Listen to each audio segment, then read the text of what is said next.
Well, it looks like we're live, dude. All right. Well, happy Saturday. Saturday, right? Yep. Saturday, February 26th, 2022.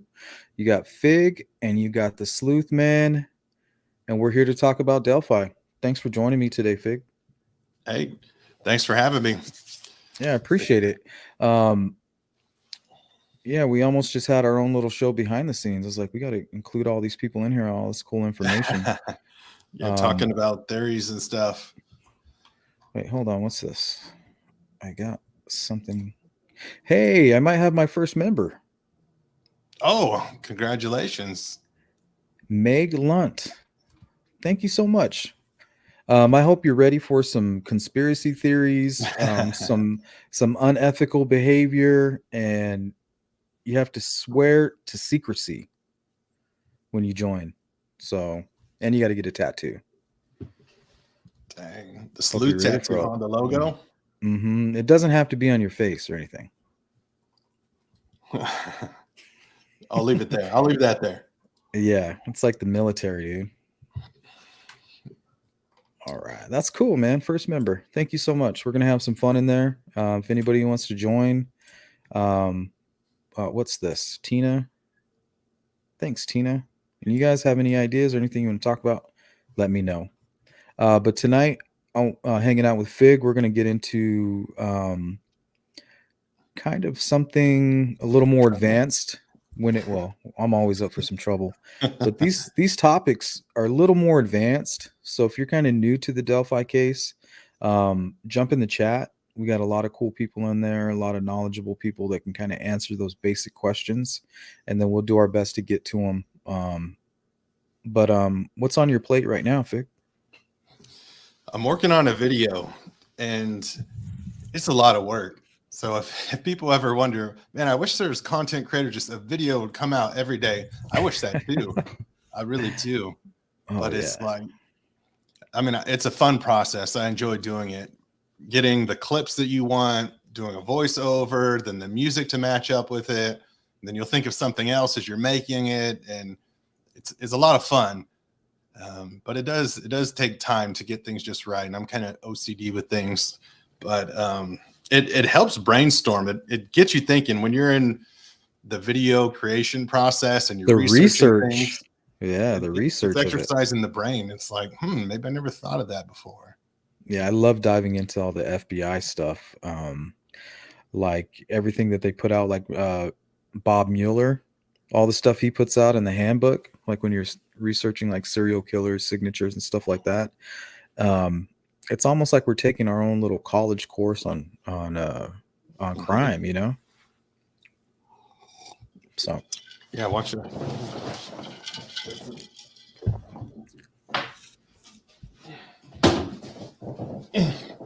Yeah, I'm gonna put it there.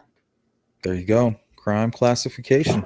There's one of them. Yeah, it's fun because I do some consulting for law enforcement and not big. I just started on a few projects, but some analytics. I do some data, do some process improvement, standardization, and just trying to standardize the best way to do things, investigate, way to solve problems. And then, I'm going to be working even on the homeless problem. So that's something outside of Delphi, but I'm going to start tracking that because it is a big problem across the U.S. So Fig solves it. That's a tough problem to solve. Well, I mean, it's a big problem, but I don't know if it's tough. You might have to run for office on that one. No, I'm too honest of a person to run for office, but yeah, you won't make it far. So I was thinking, though, got me thinking with the video and even with the chat, like if this was our first day on the case, how would we do that? How would, like, if we were to start from scratch, like, what is the process? What is that like? It sounds very strenuous. They got to find out everybody that was there. They got to interview every single one of those people that were on the trails. They got to interview all of the family. Forensic teams have to come and scour that entire area. Dude, it's they're probably still not done with the initial uh, investigation, really. If you think about it, when you really got to break it down to the microscopic fibers of everything, there 5 years is really not that long of a time. I try to remind people that some of these cold cases are 37 years old, and we should be expecting something around this time, is what I'm thinking. Yeah, if they don't know anything within the first 24, 48, then it makes now you're falling into a whole nother ball game.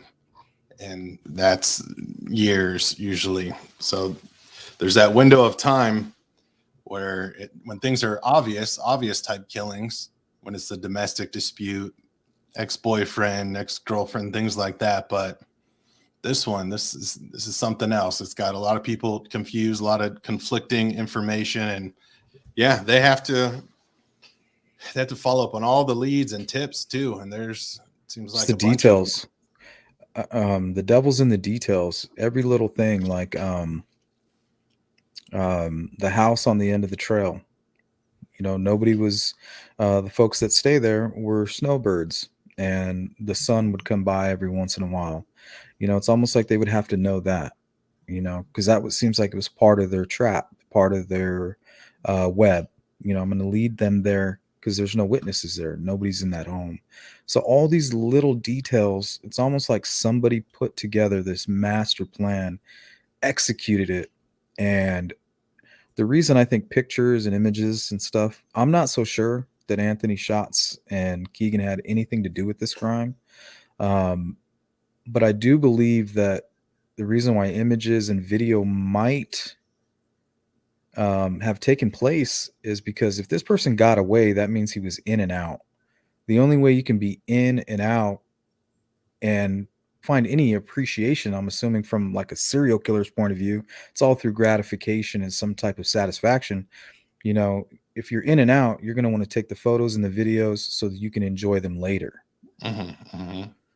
So I just wish there was a little bit more evidence that there was something like that exists.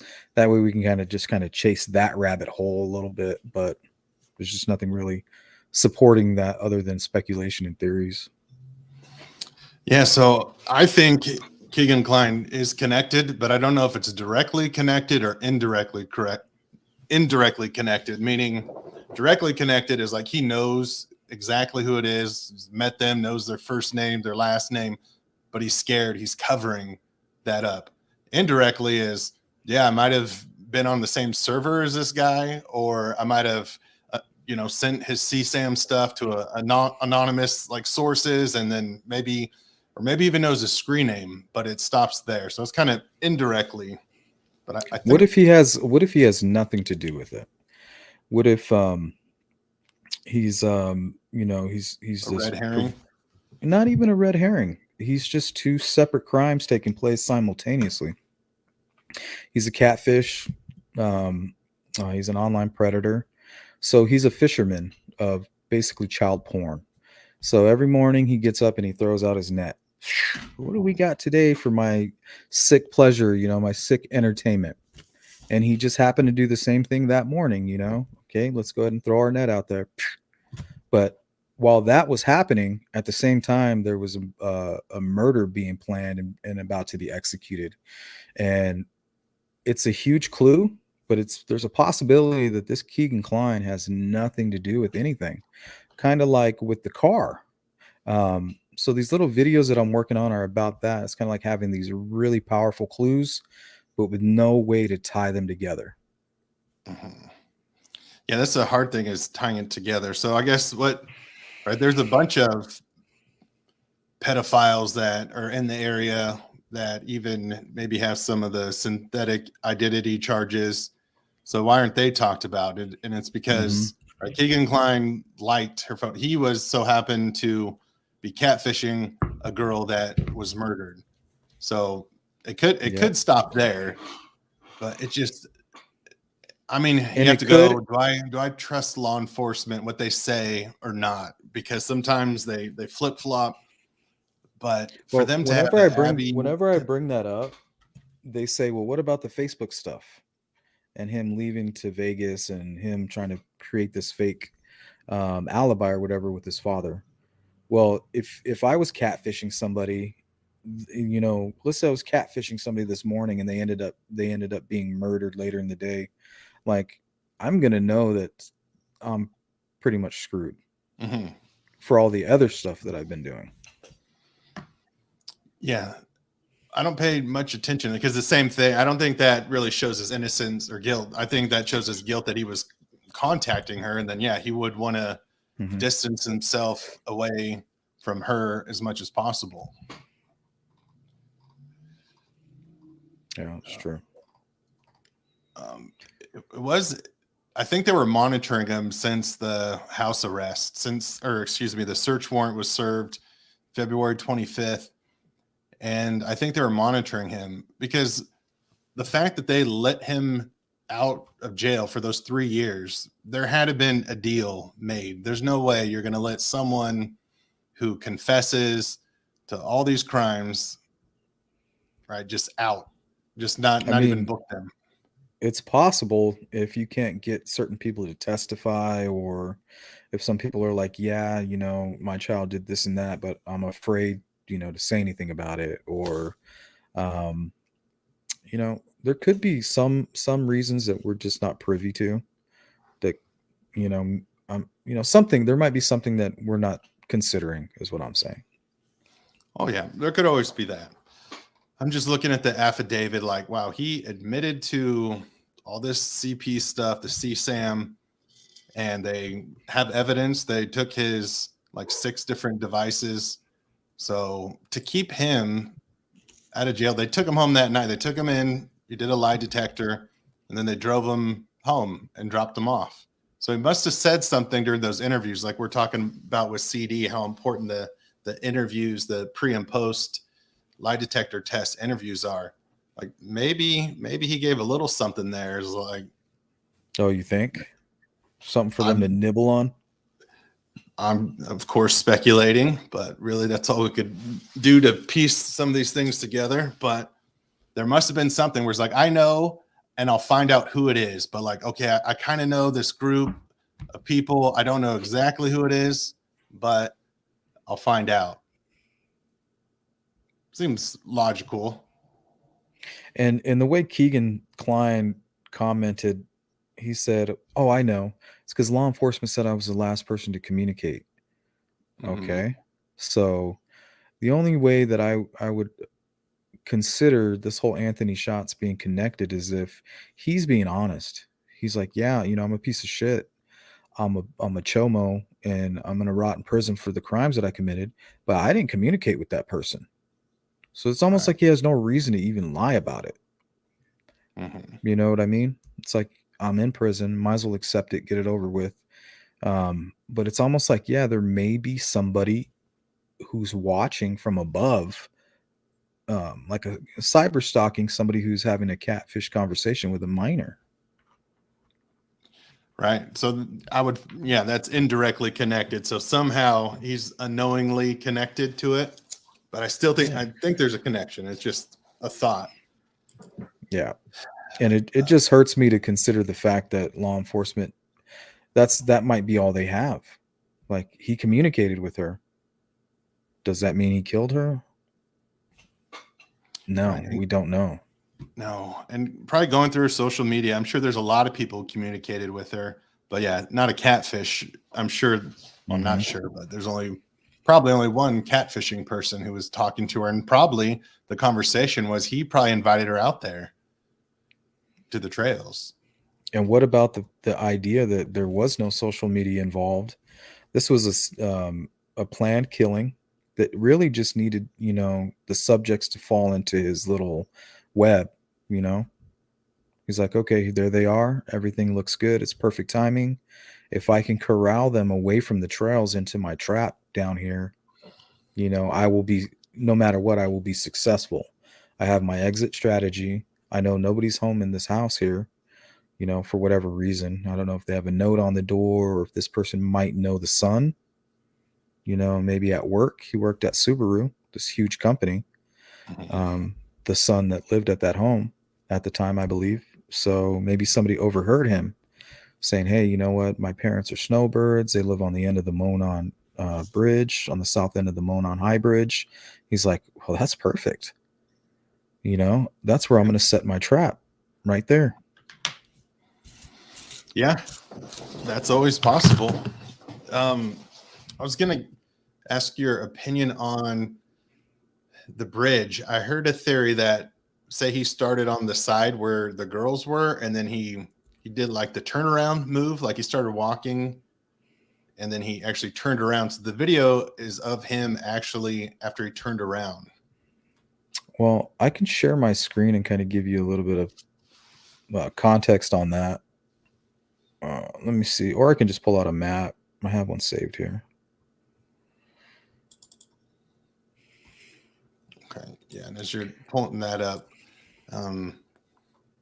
yeah, it was Actually, there to see if like the time, since they announced the time, because I heard someone say you can't get across that bridge in 6 minutes, and then heard someone else say, I think it was Gray Hughes, you could get across in 4 minutes. So there's always conflicting information. well, here, let's look at this map here. Oh, this is a video. Yeah, we'll get into that. I took this little screen video because I wanted to talk about this theory with you at the end of the stream. Okay. Let me pull up this map and we can talk about exactly. This kind of fits into the theory I want to talk about. So, All right. kind of glad you brought it up. It's like I read your mind, man. Yeah, you're in my brain, dude. Okay.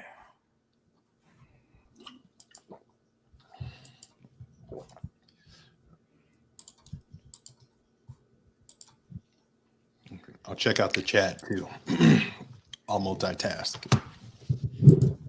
Okay. So I'm going to pull this on the big screen here.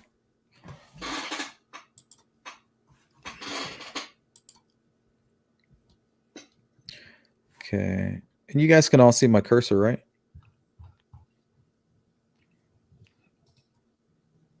I don't know if you guys can see that or not. I can see it. Okay. If you can see it, they can see it. Okay. Okay. So let's say he didn't come in off of the trails at all. You know what I mean? Okay. So, is this reversed? Okay, this is reversed. So the girls entered from here, and this is heading south, and this is where they were supposedly told to go down the hill. Okay. So if this is backwards to everybody, and the cemetery is over here. Okay. So if it's kind of confusing in everybody's head, that's why. That kind of threw me off for a second too. But let's say for whatever reason he parked over here somewhere towards Wilson Bridge. Okay. Okay. So let's say he enters here and he walks along this route, and there's a path that goes up and onto the old railroad track right here. And he could come this way. He could cross the bridge on his own. And then this is when the girls could possibly be being dropped off as he's already crossed the bridge. And he kind of ducks into these woods here. So they walk past this way up the trail. He might even have a short conversation with them where they may take notice of him, but they simply continue on to the bridge. This is when he follows them from behind, knowing that they just kind of have fallen into his positioning. And that's when he forces them down, commits the crime, and then instead of leaving this way, he just goes right back out the way he came, not to be seen again. Yeah, I think there's something there at that Wilson Bridge. Mm-hmm. It's very possible, man. Yeah, so the whole being on the bridge, I know it seems pretty narrow, like six feet, I think. But to be able to walk past them, I don't think you would want two people. I've never been out there, but two people like shoulder to shoulder. I don't know if that's that's possible. So I don't know how he'd walk around them while on the bridge, like Yeah. do that U-turn. Yeah, I Just don't say think what he he's would. I think he did a U-turn off the before bridge. before they ever touched that bridge. I actually think while they were taking photos over here at the drop-off zone, which is kind of over here by the Mears lot, I think he was already over here, lingering. That's what made him creepy, I think, was that he was off the trails and maybe a little bit back. Mhm. And they were like, hey, look at that creepy guy. What's he doing? And he could have even been prepping. He's like, all right, there they are. They're here. Let's get Yeah. ready. We've got this all planned out. It's got to go perfect. So he could have been manipulating them even if the catfish theory it plays a part in this. That could be, and the only reason I even think that it's possible and not random is because he was able to control them. And if you see him walking on the bridge, it's almost like he's looking down either at the ties or maybe even on his phone. So if these girls are like, "Hey, this isn't our guy," but he's telling them, "Hey, meet me over here," or "Meet me on the other end of the bridge. I'll be right there." I got to ditch my mom or something. And Mhm. then they're like, "That's not our cute guy. Like, this is the creepy guy that we saw in the woods who was basically stalking us. Mhm. Why is he? How does he know where we are? And why is he coming directly at us?" Yeah. I mean, you feel bad for the girls. Just it's putting me in the spot, like in their shoes, and just Yeah, it makes your this skin kind of predator. feel. It makes your skin feel cold because we all know that he's a bitch. You know, um, he would never do that to a man. No. So for him to do what he did, he could seem like a nice person. Like in real life, he could just seem like a normal type dude, churchgoer.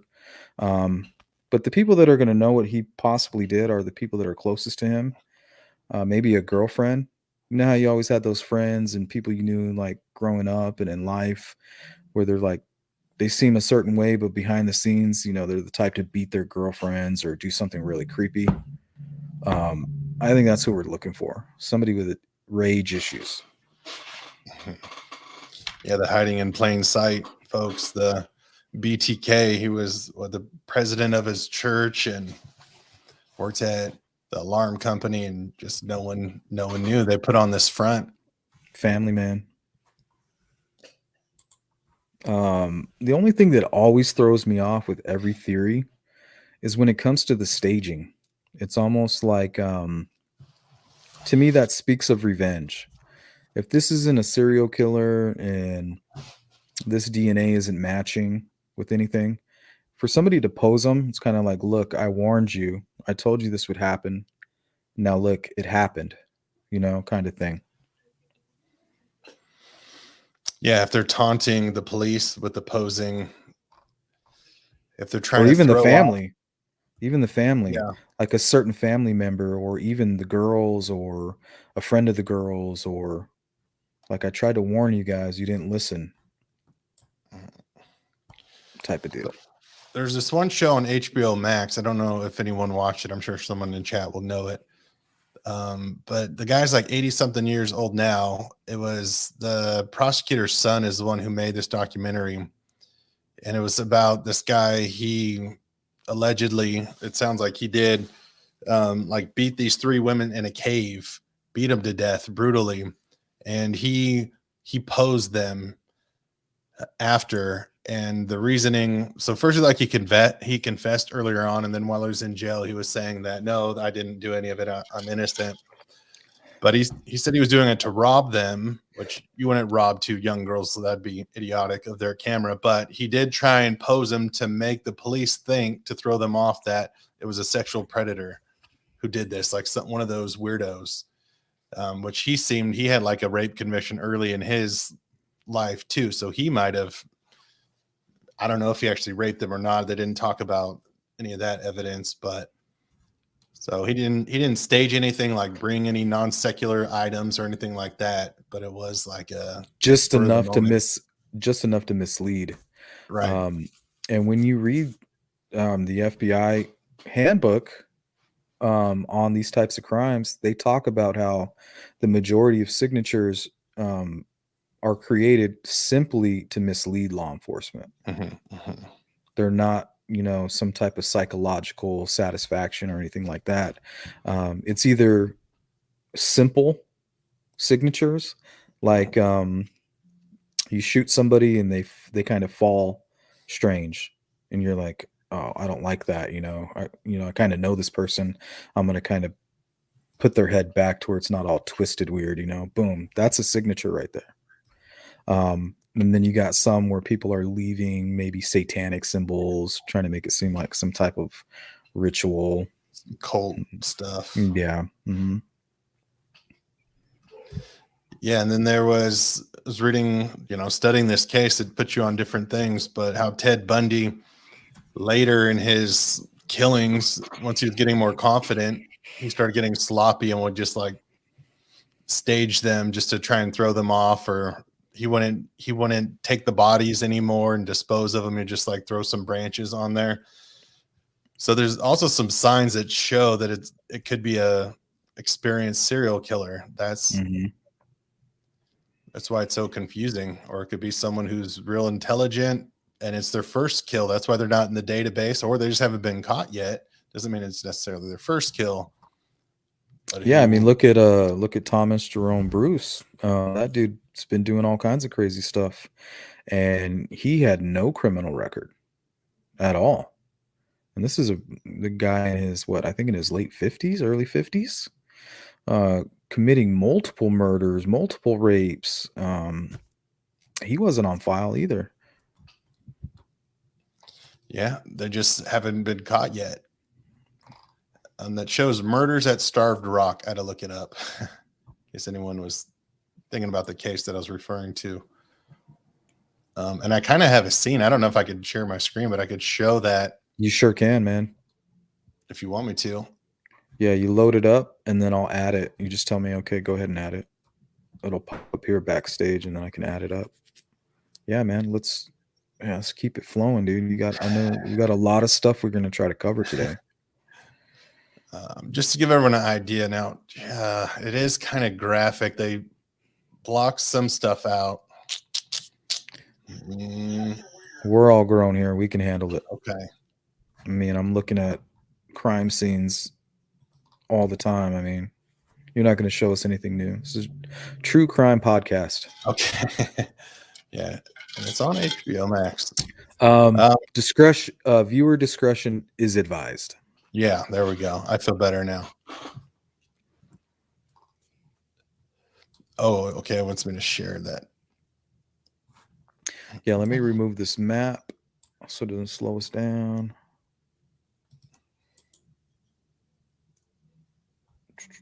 And this is, I would say, related to Delphi because it's just a scenario.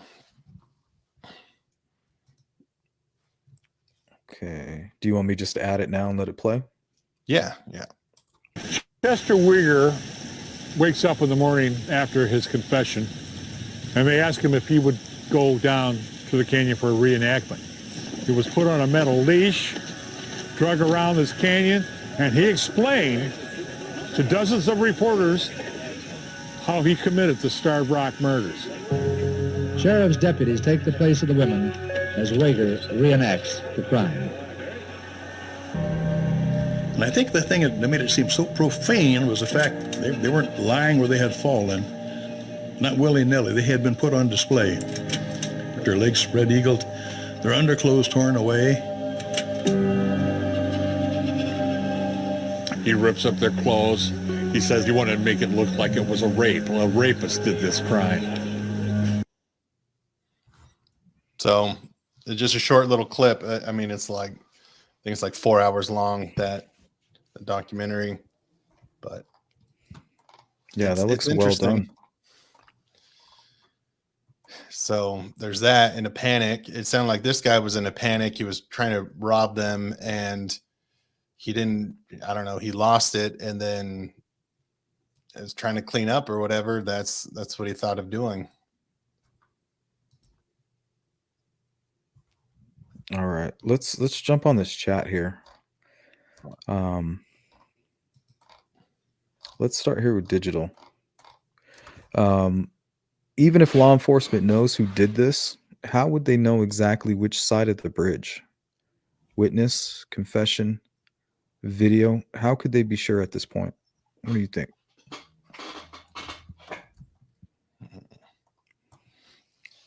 Yeah, I think it would have to be witness. And then kind of my question was if any of the time stamps that they received, well, that they had from the get-go, if that helped them kind of determine positioning. How much weight do you put into like a coroner's report? That shit's pretty scientific, right? Oh, yeah. So if we know he was on that bridge at 2:13 and the coroner's report or the time of death is around 3 p.m., I mean, that doesn't leave much room for anything. That leaves pretty much room for a short walk down the hill, cross the creek, maybe him fighting with the girls, attempting for a sexual assault, and they just chose that day like, hey, that's not what's happening to us today. You know, we're going to die today. We're not going to be sexually assaulted. And that could have taken, you know, those 45 minutes, possibly. I'm not sure. Yeah, it's interesting about the sexual assault is if you subscribe to the theory that he had items on him, like the signature items. So I don't know, because he could have just made signatures at the crime scene. But if he did have those things on, I don't know if he would try. Who knows? I don't know if he would try and sexually assault them in like out in the open. Like I don't think he was trying to take them to a car. I think he was abducting them out of sight. But I don't think he was going to try and take them to a car and then take them off site and then sexually assault them. Well, somebody was arguing with me about exactly what non-secular means. So, I mean, we can talk about that. Because I'm not 100% sure. When I hear non-secular, I'm thinking, you know, it could be religious, occult-based, maybe like some type of world religion, something along those lines. But somebody was private messaging me and telling me, hey, like that's really not what non-secular means. So at this point, I'm not even sure. Yeah, I understand it the same way. It's occult, it could be religious, but it's something in that realm. It could be pagan. All right, that's non-secular. That's my understanding. Okay. Just to make sure I'm not losing my mind. I mean, if I'm shown something else, I'm always okay with being wrong. Just that's my understanding. Well, I mean, the person that told me this also claims that he's the bridge guy, so I guess that's my fault for listening. Yeah. Let's see what's going on here. Oh, we might have some trolls here. Oh, I'm sure. Here, we got one here from Jinka. It's a cool name. Again, never happened. Hell, it took over 2 years for cops to even speak to Carrie. Carrie Timmons, I'm assuming, Libby's mother, biological mother. They certainly didn't tell her which way Bridge Guy came, and she wouldn't tell the public even if they did. I mean, it's just tough if we can't get over these small facts, you know? It's like we're never going to be able to take strides. Yeah, and I guess it doesn't really matter what way he came in solving or identifying who it is. We know where they think went. It's going to help us. Yeah. And we know where they ended up. Question is, what would motivate somebody to do this? Do we have evidence that it's planned? Because sometimes I'll go back to the idea that Kind of what Mike Patty was saying and Becky in an interview. He was talking a lot about how the girls would come home from their little adventures and, hey, Grandpa, take a look at this. This is a creepy guy I saw, at the park or whatever. We kind of went and we took these photos. Like, he was explaining the story to them, and it made me think, what if this is something completely random? What if this guy just happened to be trying to take a walk, trying to take a hike, maybe even live nearby? And here comes these kids. He's not expecting anybody to be there. It's a snow day on a Monday. They should be at school. Maybe he's urinating, doesn't notice them, or just doing something, or he has maybe a disfigurement, possibly. Who knows? Teenage girls doing their thing, kind of giggling, making fun. Maybe they didn't accept his advances, or he was like, hey girls, hey, come here, let me talk to you. And they're like, no, creep. You know how girls are, like, I don't think so, type of deal. And maybe he just wasn't having that shit. He just followed him down, and killed him and then left. What if it wasn't anything like spectacular, or no conspiracy, or nothing, nothing made for nothing made for a Hollywood movie. It was just the wrong place, wrong time, wrong actions with the wrong person, and he killed the girls and he made a run for it. I think the signatures make that hard for me to believe. If he did, in fact, leave signatures or do something weird.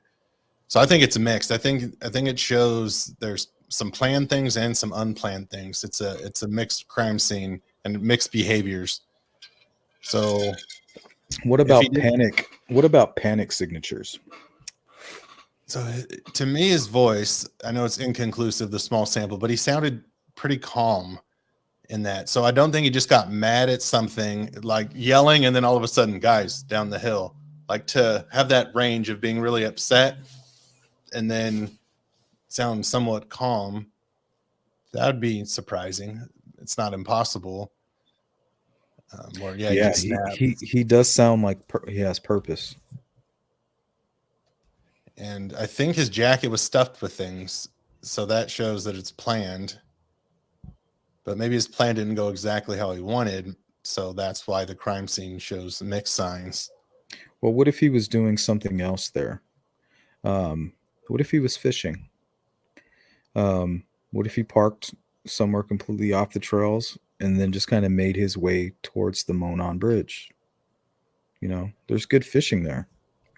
You can go online, YouTube videos. There's even a video of Abby, or some images where she's fishing right next to the bridge. And she's like yanking out some fish, some trout. So when I go fishing, I always have stuff with me. I have my little tackle box. I have my backpack. I have one of those collapsible rods. And when I'm camping, I always have a blade on my side. My pistol's always tucked away. You would never see it. But I always have the blade, backpack, and then like a chair, maybe like a folding chair. So there's always like something kind of sticking up behind the image. I often wondered if that was like a folding chair, fishing pole, tripod. I can't figure out what it is, but what if it's not a kill kit? What if it's just some gear? And he's kind of dressed like he was there early in the morning. Like, what if he's getting ready to head out and he's like, well, this is a school day. These girls shouldn't be here. I haven't seen anybody out on the trails. They're obviously ditching school. This is my opportunity. Like, maybe it was a spur of the moment, and he's out there drinking whiskey or, doing God knows what. And he's like, I'm just going to go ahead and force these girls back over here to where I was fishing. And then once I'm finished with them, I'm just going to head right back on out. Nobody will even notice. So then if that's the case, and say it's like their first kill or it's a stressful event, I definitely then would look at people who had, major stressors in their life around that time, like a buildup of things. Someone who just lost their job, someone lost their family, lost a loved one, someone who lost a lot of money, lost their house. That's So why those- Michael Catt, that's why he was on the trail of Thomas Bruce, because I think he just went through a bankruptcy, like right before this. And right in all his other crimes, I think when he raped that elderly woman, he had just lost his job and he went and committed that crime. So yeah, definitely some type of stressful situation for sure. yeah, because Bruce felt powerless at that point. He was bankrupt, so he had to go take power back from someone. Of course, being a coward has to do it to someone he can control. But it makes sense with the stressor event. Yeah, things to look for. Yeah, why don't you, if you're trying to get some stress out, why don't you take your bare hands and go take on, somebody like a man bigger than you, They're if you're so cowards. tough. Yeah, I mean, you can get your stress out that way. Why don't you try to kill somebody with your bare hands? That's not a young child. Why don't you try that? Yeah. But I think some of these sickos, it's the blood. They have this anybody that studies true crime and kind of looks into the psychology, bruiser, psychopathy. He likes to do that. When you look into the psychopathy, these people, once they see that blood, they have like a release for a while, it seems. Yeah, sick and twisted.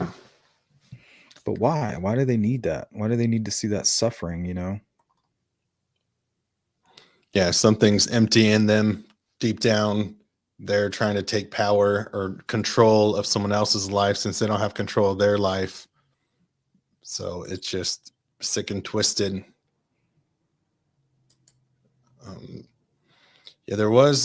I saw Unroyal put a video up, and there's another person who was arrested, and something that began in December 2021.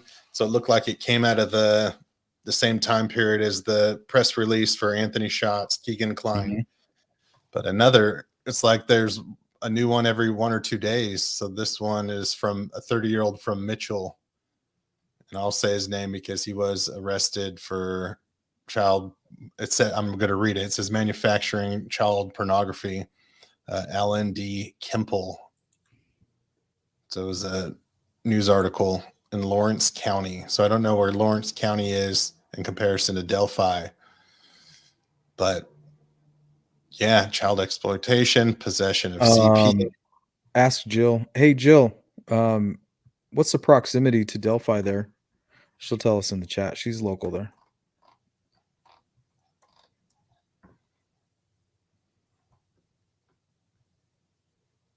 Oh, yeah, she just responded. Hey, Sleuth and Fig, do you think it is Brad Weber? I don't think it's Brad Weber. I mean, he looks a lot like the Bridge character, but he would fit that Occam's razor scenario, and he was there right at 3 p.m. I mean, yeah, he's definitely making the list, but he's an innocent man, I don't know if he has any felonies or anything, and I'm suspicious of him, and that's the kind of stuff I want to talk about in my members only. You don't want to talk about somebody that's just living their life out there free. They're not convicted of child porn or sexual assaults against women. Those people are fair game. But the people that live near that trail, to me, they're fair game in a private setting. Kind of like if you're sitting with your family and you're like, hey, what about this person? Hey, like this guy, he was there, he lives right there. Of course, we need to talk about that, but we can't put that person out there completely, like we're doing now, like we're talking now, just in this open forum. Right. Yeah. Fair game if it's a news article that's in the public, I feel, and that they've been arrested for something child related. I think that's fair game. I'm just reading an article. I don't know who this person is, anything about them. There you go. 30 minutes away. Interesting. Wow. Man. And if you look at their picture and you look at, we're not supposed to do this, right? And then you just this is a felon. Is this a felon we're talking about? This is a guy who's arrested. Yeah, but let's look. This is public information. We're reporting. They reported it. That's one thing I love to do is report on these types of things. You can share it on my channel all you want. If it's public information, I would love to report on it. well, someone just went on their Twitter and I will show you. I'm gonna send you a picture. Yeah, Let me share let's this. take a look. And You I'm have my not going to say if it curiosity. looks like a sketch or anything. I'll let you guys. People are grown; they can make up their own minds. My chat's going crazy right now.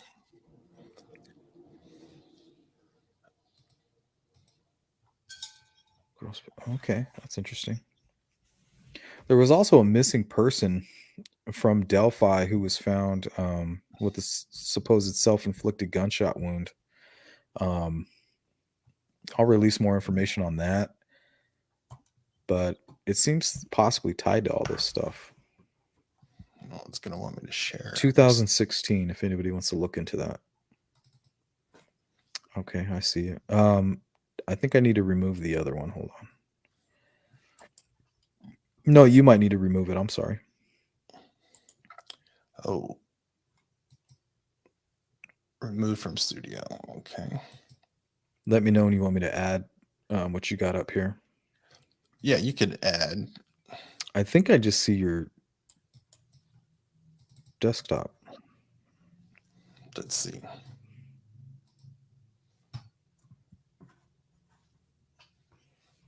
Tell us the story on this guy again.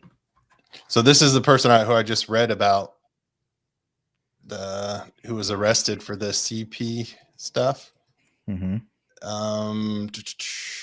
So he might look a little bit like the second sketch. I don't know. But it says earlier today, they went out, they arrested him, child exploitation, possession of child pornography, and possession of controlled substances. He's a 30-year-old from Mitchell, Indiana. 30 minutes away, according to our local source. Trooper White also uncovered additional images of child pornography, including material that had been altered by Mr. Kimple. So this guy altered images. Thus, this investigation was upgraded to a manufacturing child pornography case. Kimple was arrested and transported to the Lawrence County Jail for the following charges. Wow. I just don't understand, like, how is child porn something that you just fall into? To me, it seems like a lone wolf type of racket. I just don't see how you group up. Like, how do you find it? You're already like a sicko amongst normal people. How do you find other sickos like that? Like, how is that possible that you're just sitting in a bar and you're like, oh, you like child porn too? Me too. I love that shit. It's How like, do you bring that up without getting beaten? yeah, because if you said that to me, I'm sorry. I apologize ahead of time, but yeah, it's not going to be good for you if you talk about that around me. Yeah. And if you see me get up and walk away, you're in really big trouble because that means I'm planning something pretty bad. Yeah, well, I guess I don't know. I wouldn't even know how to get on the dark web, but maybe in the dark web there's chat rooms, and there's code words, and someone, I think I got this from Captain. I don't know if I could share, but it's a tweet from Keegan Klein under a screen name Switch and Swishers. And someone explained what that was. I didn't know what it was, but it says, what is going on in our world? What is that? Sounds like something weed related. I know, like a Swisher Sweet or something. Yeah, but I like to roll blunts. I think it's more of like S&M stuff. Oh, someone might know more than me. I'm sure, because I don't know about it. Okay. So he evolved. I wonder when he started catfishing. Like, okay, let's share this now. Yeah, I'm good. Okay. If anyone in chat could help, what does that mean? And maybe not Google it because I don't know what will come up. Can so you be zoom in? careful. Can you zoom in on that? Oh, yeah. Let's blow that all the way up. There you go. February 15th, 2017. So shout out to the captain. Thank you for letting me borrow this. Yeah, the captain has been phenomenal. I'm a big fan of his stuff. Oh yeah. He's really been there for me. So I really appreciate that.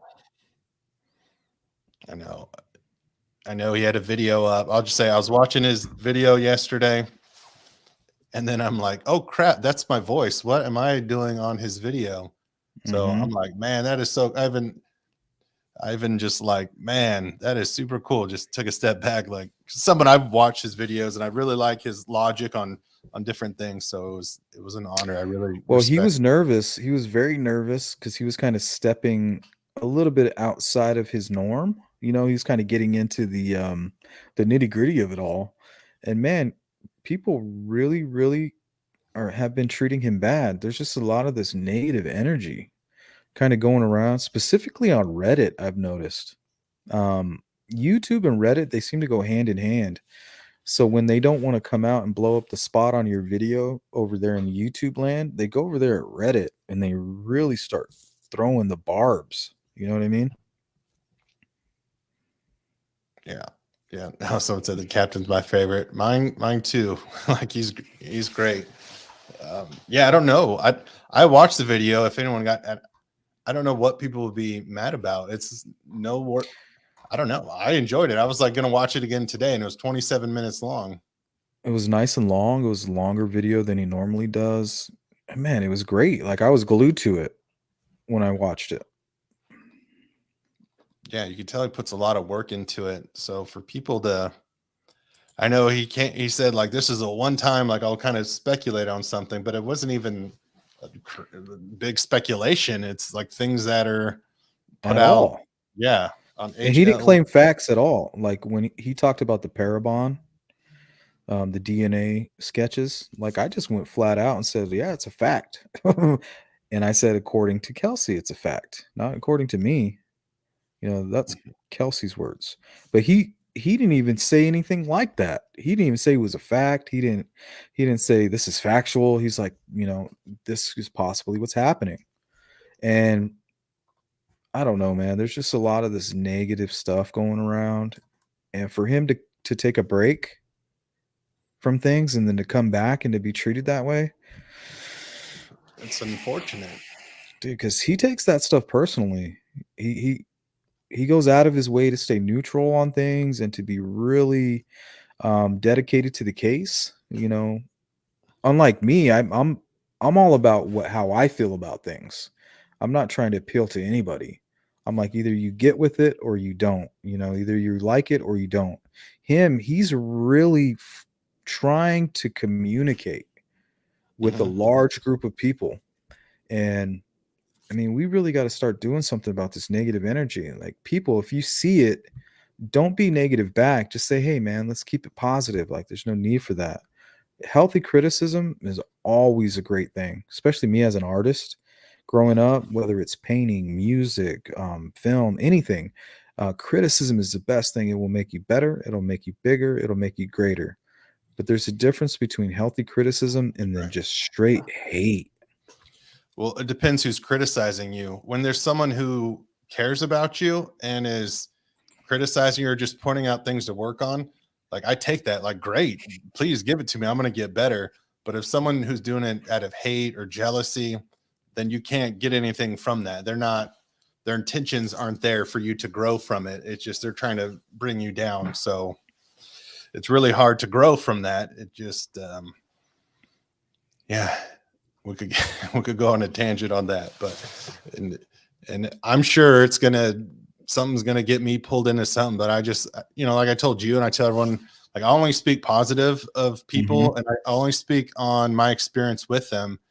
Yep. Because it's even hard I don't even want to defend anyone, because you defend someone that you don't know and then you find out, oh, they're the worst person in the world. So it's hard to defend anyone. So if someone's talking about someone else, I just stop the conversation. Like, I don't want to hear anything negative. That's a about great anything. policy. That's a best policy, man.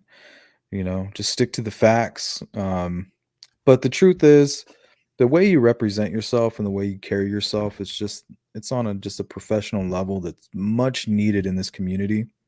So I try to kind of work with you as much as possible. Obviously, the captain has noticed that.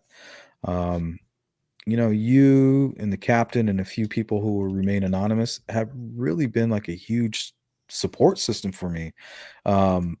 Just to see the level of maturity has been refreshing, and it's inspired me. And like you said, with all the editing, I actually decided I'm doing a series of about maybe 5, 6, who knows how many I'll do, but just little short videos. I don't know if you caught those 2 that I put out.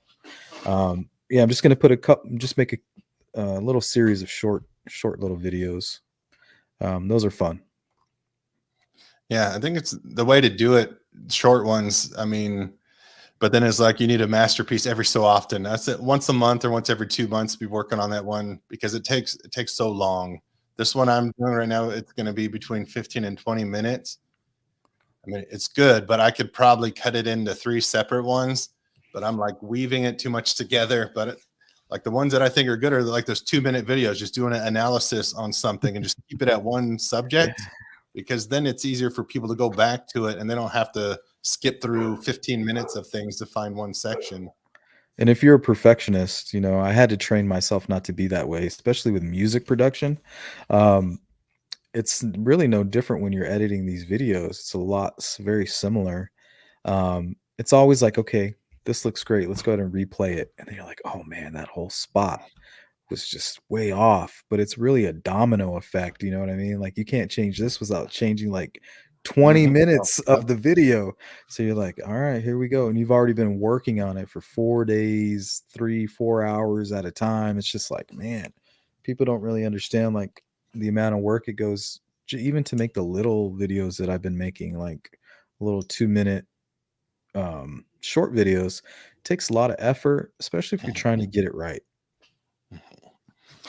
Yeah, that's why some of these lives are good, because I don't think people get mad if you stutter or make a mistake. It's a conversation versus when you're making a video.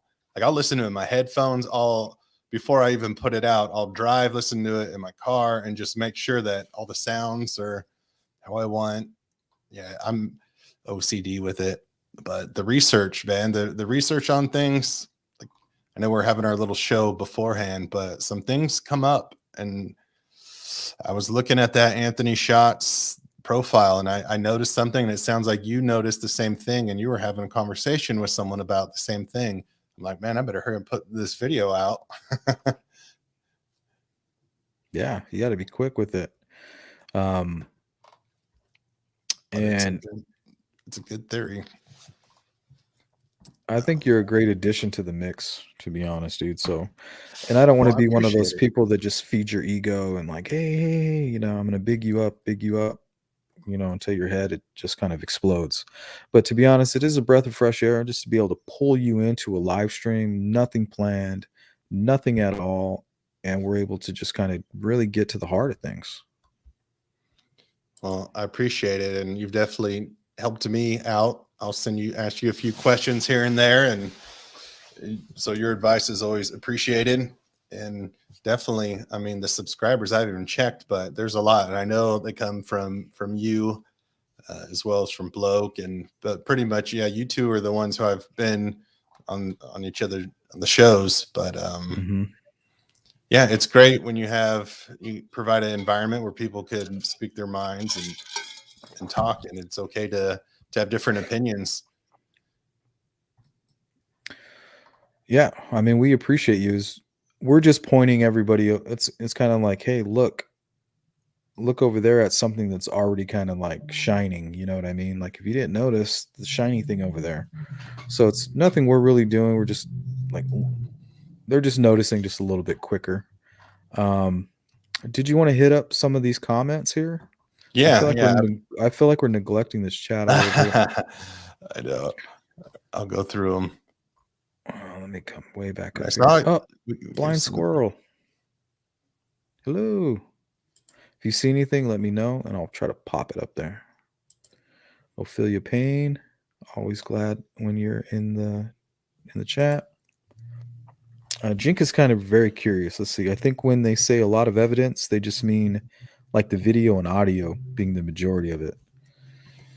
Well, if you know any crime scene, there's just so much evidence. There's evidence everywhere. But the question is, what is the evidence? You know, Right. And whose DNA is what, whose blood, and yeah, compared to what? So they have a lot of evidence compared to what? Other murders that don't have video. Yeah, it is a lot of evidence. well, that's what attracts most people is that video and that audio. It's like, how do we have this kind of evidence and we don't have this guy? But it's almost like this person knew that or something. Like, I don't know. It's hard to explain. It's like, man, this case, it's just so interesting. Like I was even telling my dad, he's like, hey, how's your you still doing that true crime YouTube stuff? I was like, yeah, man, heck yeah. Like I'm getting like started explaining it to him. He's like, well, what do you do? I was like, well, we're focusing right now on the Delphi case. And I explained it to him. He was like all interested, you know. He was like leaning forward on the table. He's like, really? They got video and the guy's voice and this and that. And I was like, yeah. Don't you might want to just walk away from this, pops. Yeah, don't get involved. Yeah, it's easier to just stay away. Mm-hmm. That's cool. Alicia asked if we think law enforcement knows the identity of the killer. At the 2019 press conference, I 100% think they did not know the identity of the killer. So I don't think they do, but that's going to change one day, hopefully, where they will know who the identity of the killer is. Maybe they have a better idea now, but on that last press conference, I'm like, no, because all the things that they did were FBI 101 to draw out a killer, all the things that you do when you don't know who the killer is. So they were using all those tactics. So I don't think they know who the killer is. Now, do they today? Maybe. I don't know if what they said, how significant some of the tips were that came in about Keegan Kline. I think they probably have it narrowed down to a small group of people, maybe even 2 or 3 people. But I'm not confident they know exactly who it is. They're just trying to, get more evidence on them or anything like that.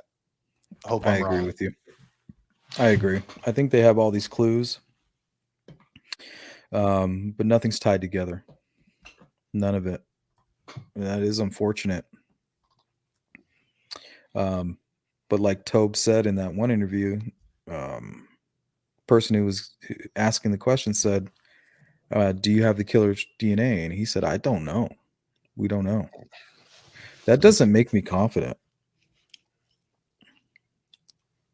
Amazing. I said the same thing. Oh, and this thing, it snuck by. I'm putting in my video, so I'll share it too. I don't want to give away too much of the video, but this lady, she asked, this was just recently, asked Doug Carter, have you spoken to the person responsible for the killings? Do you believe you spoke to this person yet? And he says, no.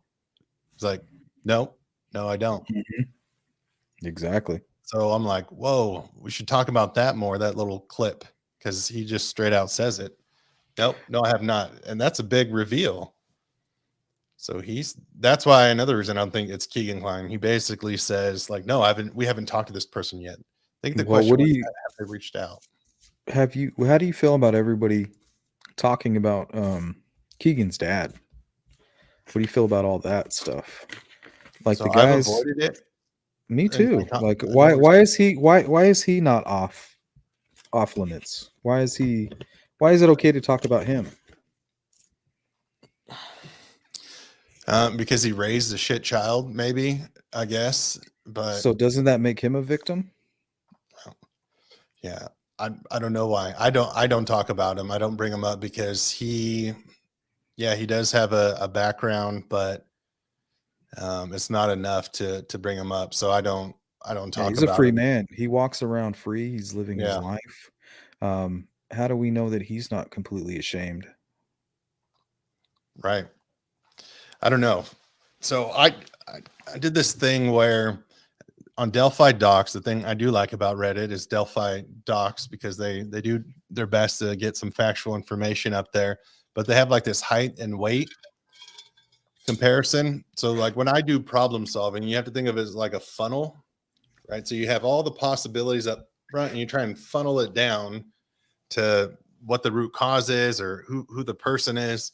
So I take all those people who are above 5'10" or below 5'6", they get funneled out. They're done. They're not making it down my funnel. The people who weigh too much. So that way, so I did that out of their 36 listed people of interest and got it down to like 12 and the people who fit. So I won't even discuss people who don't fall in that range. So that's me believing what FBI is telling us and Indiana State Police is telling us, that it's true that this person is between 18 and 40 at the time, or at least they appear to be between 18 and 40, that they're 5'6" to 5'10", and they weigh 180 now to 200 pounds at the time. So if you don't meet those, I don't waste any time on that. And the one thing that bothers me about the information that law enforcement puts out is that they didn't even give us a stabilized image. Like, they couldn't even do that. It took Gray Hughes to give us our first stabilized image of the bridge guy. I've since recreated it because I don't want to steal his work. You know, when I did my own, it's still not as good as his. It still needs a little bit of tweaks. But they didn't even provide us with that. So I think when we're trying to come up with these profiles, like, it takes a lot of our own kind of research, you know, to really pinpoint that kind of stuff. Yeah. And yeah, that's strange. So is it strategic that you think they did that? Because as we heard, Disney was involved, NASA was involved. I know there's only so many pixels, but yeah, to stabilize it, why wouldn't they do that? And then why is with the sketches. If it is a combination of the two, like how you made, why wouldn't they like update their sketch if that's what they really believe, that it's a combination? And I was talking to Skip about this, and he made kind of a good point. Skip Jansen. Let's call him Skip. Skip. The front guy from True Crime Garage. True Crime Garage. His POI is DP. Yeah. And he gets it on Reddit too, and I don't understand it. I mean, I kind of came in new to the case, so I don't know what happened before, or I think some of the people who he was get lumped into, he kind of gets dragged into it. But everything I've seen is real respectful and nice and well thought out. So he's never come at me in any type of weird, strange way. And even when I was honest with him, he didn't act strange. He would still kind of like reach out to me and say, "Hey, I just wanted you to check this out. I know, you know, you're not into this, but I thought maybe this might kind of give kind of prudence to what I'm trying to explain to you."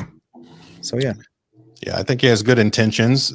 People might not agree with his method or how he goes about it, but again, I'm only going to speak positive people, and I think there's positive things to say about him. But he was saying, this is interesting, that why they won't make another sketch, or why Doug Carter's so weird about the sketches, because I talked to him on the phone yesterday and we're texting today, saying because they don't want to discredit the witness who identified that first, the older person. So they have to say like, all right, yeah, it could be, because in court that would look really bad if they discredit that sketch. Then they're also discrediting that witness. Yeah, that's true. So that's why he's not going to say, nope, it's absolutely not that person, because they might be able to identify like his clothes he wore that day or a timestamp. So that witness who gave that probably has some other important information. So they don't details. Devil's in the details. So that's why they're not going to just say they're not going to say throw away that first sketch, because the witness who helped provide that probably has some other details that are important to the case. Yeah, they probably have a lot of stuff that I try to figure out when I'm doing like the image work, just trying to figure out what type of shoes, you know, just certain things that would narrow somebody down. Because to me, it's almost like if you can find something in that image which is not easy, and I'm not saying it's possible. But I applaud anybody's effort to do so. Say you find a certain type of patch, and we have a POI that's constantly being discussed that has that same patch on his arm. That's Mhm. significant. You know what I mean? That's Mhm. something big. Or let's say a pair of Nikes that have a hole in this, in the pinky toe that's worn out. If that POI has a pair of similar shoes, that's significant. But most importantly, this witness, she might know those details like it's nothing. She's Mhm. seen them. He had Nike shoes on. They're black and they're white. He had boots on. They're black and light gray on the bottom. So those details, law enforcement probably already has. This is, if this witness was able to determine a little bit of those details, it would be great. Mhm. Yeah, so that's why I think Doug Carter will say the sketch is secondary, not that totally, throw it away, but it's secondary. Our primary focus is this. So it's so if that second sketch, if it was developed a few days after, or is that your understanding that the second 17th. sketch? It was available on the 17th, apparently. I haven't been and this is nothing like this goes around as if it's fact. It's not a fact. But I am under the assumption, yes, it was available on the 17th. It was reported early on in a few articles that, in fact, it was. So that's interesting. So then if they, say they did a DNA sample, you think that kind of confirmed it, or that once that DNA came out, they did the test, they're like, oh, wow, that person who maybe we didn't think, right? Looking at the guy, I thought it was an older guy. So maybe if they did the genotyping, that they're like, oh, maybe that sketch was more like close to what we Mm-mm. found out. So yeah, let's put that one out. It was closer That's than not what we. I'm thinking. I'm thinking that when they say the sketch was available, what they mean is the DNA was available. If the sketch and the DNA are one and the same, let's say I take your DNA and I create uh, a forensic sketch based off your DNA or whatever. Your DNA and that sketch are one and the same. One is not separate from the other. It's a direct representation of the DNA. They're one and the same. Sketch equals DNA, DNA equals sketch. So if they come after the fact and there's some people that say, yeah, we had this available on the 17th, it could simply mean that they were able on the 17th, they were able to determine that they had some unknown DNA available that didn't belong to the girls, that didn't belong to the family, didn't belong to anybody. It belonged to an unknown person that they believed to be the killer. This is what he looks like based off of the DNA that was available on the 17th. And I think the DNA, I think the hair sample, I think that was a big reveal on the Keegan Kline interview. I know it was overall disappointing, but the fact that they took a hair follicle sample, that stuck out to me. Like you only do that, to try and get DNA, or you do that to match. So that means that you need the killer's hair if you're going to grab hair from someone else to compare it to. So I was thinking, they said Libby fought like hell. I wonder if she grabbed some hair during a Some scuffle. skin or something, yeah. Because why else would they take Keegan Kline's hair? They would compare it, or if they're trying to, they didn't say when they took his hair, so maybe it was during that search on the 25th, on February 25th, 2017. So Yeah, they don't must think already he's the found it. killer. They do No. not think that he is the killer. So I don't know why everybody's out there saying, hey, Keegan Kline, he's got to be the guy. It's like they took his DNA and they took his hair follicles. He's not the guy. We got to figure out if somebody's potentially connected to him, whether it's a third party or somebody directly, or it could mean nothing. This Keegan Kline and Anthony Shots could mean absolutely nothing to this case other than he communicated with the girls that morning. Mhm. And And when you're in law enforcement, if you talk, like I like to, when I talk with cops and investigators, I like to pick their brain and I like to ask them about circumstantial evidence. And they tell me about stories where they have been 100% on certain people. Just the circumstances are just undeniable. And this person is completely innocent, doesn't even know anything about the crime, doesn't have anything to do.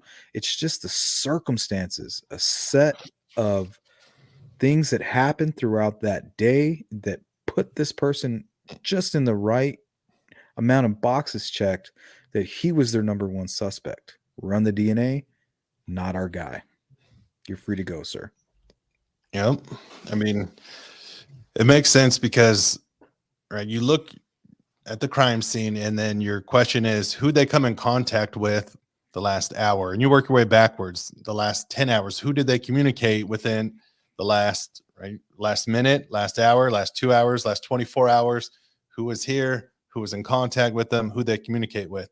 So right away, I mean, that's why they got the probable cause affidavit, because they showed here they communicated, and that's judge signed that right away, instantly, without even thinking about it. All right, you want a search warrant? Bam. Or the prosecutor signed it. Bam. Because he communicated. And also with the iPhone that he got the tampering with evidence. The obstruction. The 2 obstruction charges. I mean, if there was anything connected to a murder on that, he would have just destroyed the phone. Come on, he's not going to turn it in. The phone would have been destroyed. I lost it. I don't know where it is. Phone's gone. You're not going to turn in a phone that has video of a murder on it. No, and he wiped it clean, but still, they could grab stuff from your phone after, even if you do a factory reset. It seemed like they were still able to get some images from his phone anyways, from that iPhone 5. Yeah. And I mean, he could be involved. You know, the Anthony Shots was communicating with Libby the morning of. But like I said, we're talking about Indiana here. Multiple events could be taking place at the same time, especially in that stretch between those 2 big cities. You know what I mean? Yeah. Somehow we're speculating, but I think somehow he was probably indirectly connected. I don't think he said, like, here, go kill these girls for me. I'll give you this money to go. I'm not so much there. But I think he knows the network of people who FBI is closing in on. I think he not only has connection to Libby and communicated with, but I think FBI, they don't know exactly who it is, but I think they've narrowed it down to maybe a small group. And I think Keegan Kline also has connection with that small group. That's my speculation. My first instinct was that I had a vision. It was Keegan Kline, and he was sitting in a room with other losers, and he was saying, hey, check this out. Look what I was able to get from these kids. Look what I was able to do. And they were just kind of curious, like, how did you do that? Oh, I created this fake account, Anthony Shots, and, you know, I convinced these girls to do these things for me. And that person went and, unbeknownst to Keegan, when it was like, okay, I'm going to use that same thing, and that girl that you showed me, I'm going to go after these people now. You know what I mean? Like, they might have taken a liking to it and decided they were going to pursue it for whatever reason. Maybe it had something to do with the trails. Maybe it had something to do with the girls constantly going to the bridge, and this person being familiar with the bridge. You know, in their mind, something could have clicked to where this plan just made complete sense, and they were going to go ahead and go through with it. Yeah, I mean, there could even be some form of blackmail with it, where in the Alpha David, it's unfortunate to talk about, but Keegan Kline, he said there that just almost 100% of everyone had sent him an image, everyone he was catfishing. So he might have had something and lured them out there to say, like, and had someone else show up. I don't think it was him, but it seemed like he had something on the girl too, which is unfortunate. Because I think isn't that part of his charges, like sextortion and similar things like that. I think that's part of it. He was oh no, that might be the Shillmiller stuff where he was threatening people, or some other cases. There was some sextortion cases where they would actually threaten them. There was one that took place actually in Indiana, where this guy was stalking this girl. He called bomb threats into her school and did all this crazy stuff. But when he would make a threat to the girl, like, if you don't send me the images that I need, he was even communicating with the mom and everything. Like, he was out in the open. Wow. And he was like, if you guys don't do what I say, like, I'm going to release all these images to the public. And they were like, we got a lawyer. We're getting the FBI involved. The very next day, he released them to all their friends. Oh. He was not bluffing.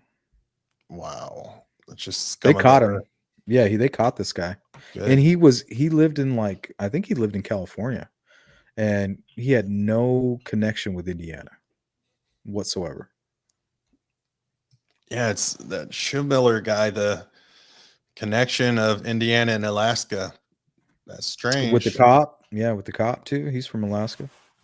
Yeah, and then the Shillmiller, he had those kids kill one of their friends and record the video and like send it. And those kids were in Alaska and he's in Indiana. And he catfished the girl originally as like an older rich guy. Yeah, he said it was someone, and give them $9 million to do it.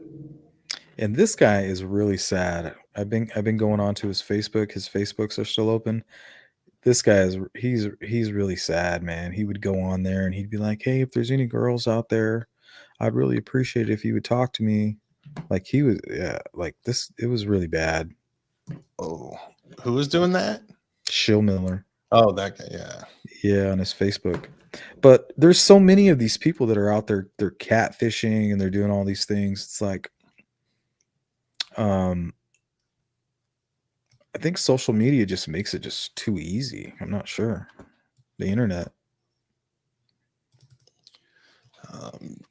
Can I share that Anthony Schatz account where it says new account, follow me, Alaska born, Indiana raised? Yeah, let's talk about that. All right. Let's see here. Yeah. Everybody, you guys better be nice to Jill. She's like the sweetest person in the world. You will not be messing with Jill around here. Yeah. All right. You want me to add it now? Be nice. Yeah. All right, here we go.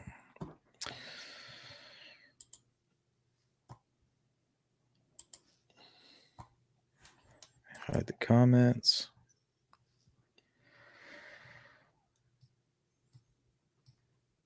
Yeah, new account. So, yeah, I know you have something to say on it too. I'll get you started. So I was working on video I'm working on. So new account. So why on earth would you put new account? And I think I sent you a message. I'm like, this could go with the theory that you were talking about where someone catfished the catfish, or this is Keegan and Klein selling an account to Bridge Guy. Bridge Guy takes over the account. First thing he does with it, types in new account. So follow me, Alaska born, Indiana raised. So I'll stop there because I have some on the Alaska born too. But yeah, your thoughts on new account? Yeah, that's what I'm saying. I get this image in my head of Keegan saying, hey, let me show you guys this. You know, a couple neighborhood kids or family members, or maybe he didn't show anybody. Maybe somebody in the household was able to gain access to this information, but most likely he just shared it with one of his buddies. Like, hey, you got to check this out. And they're like, well, how are you doing this? And then they may have become obsessed. This is all speculation, but this totally right here,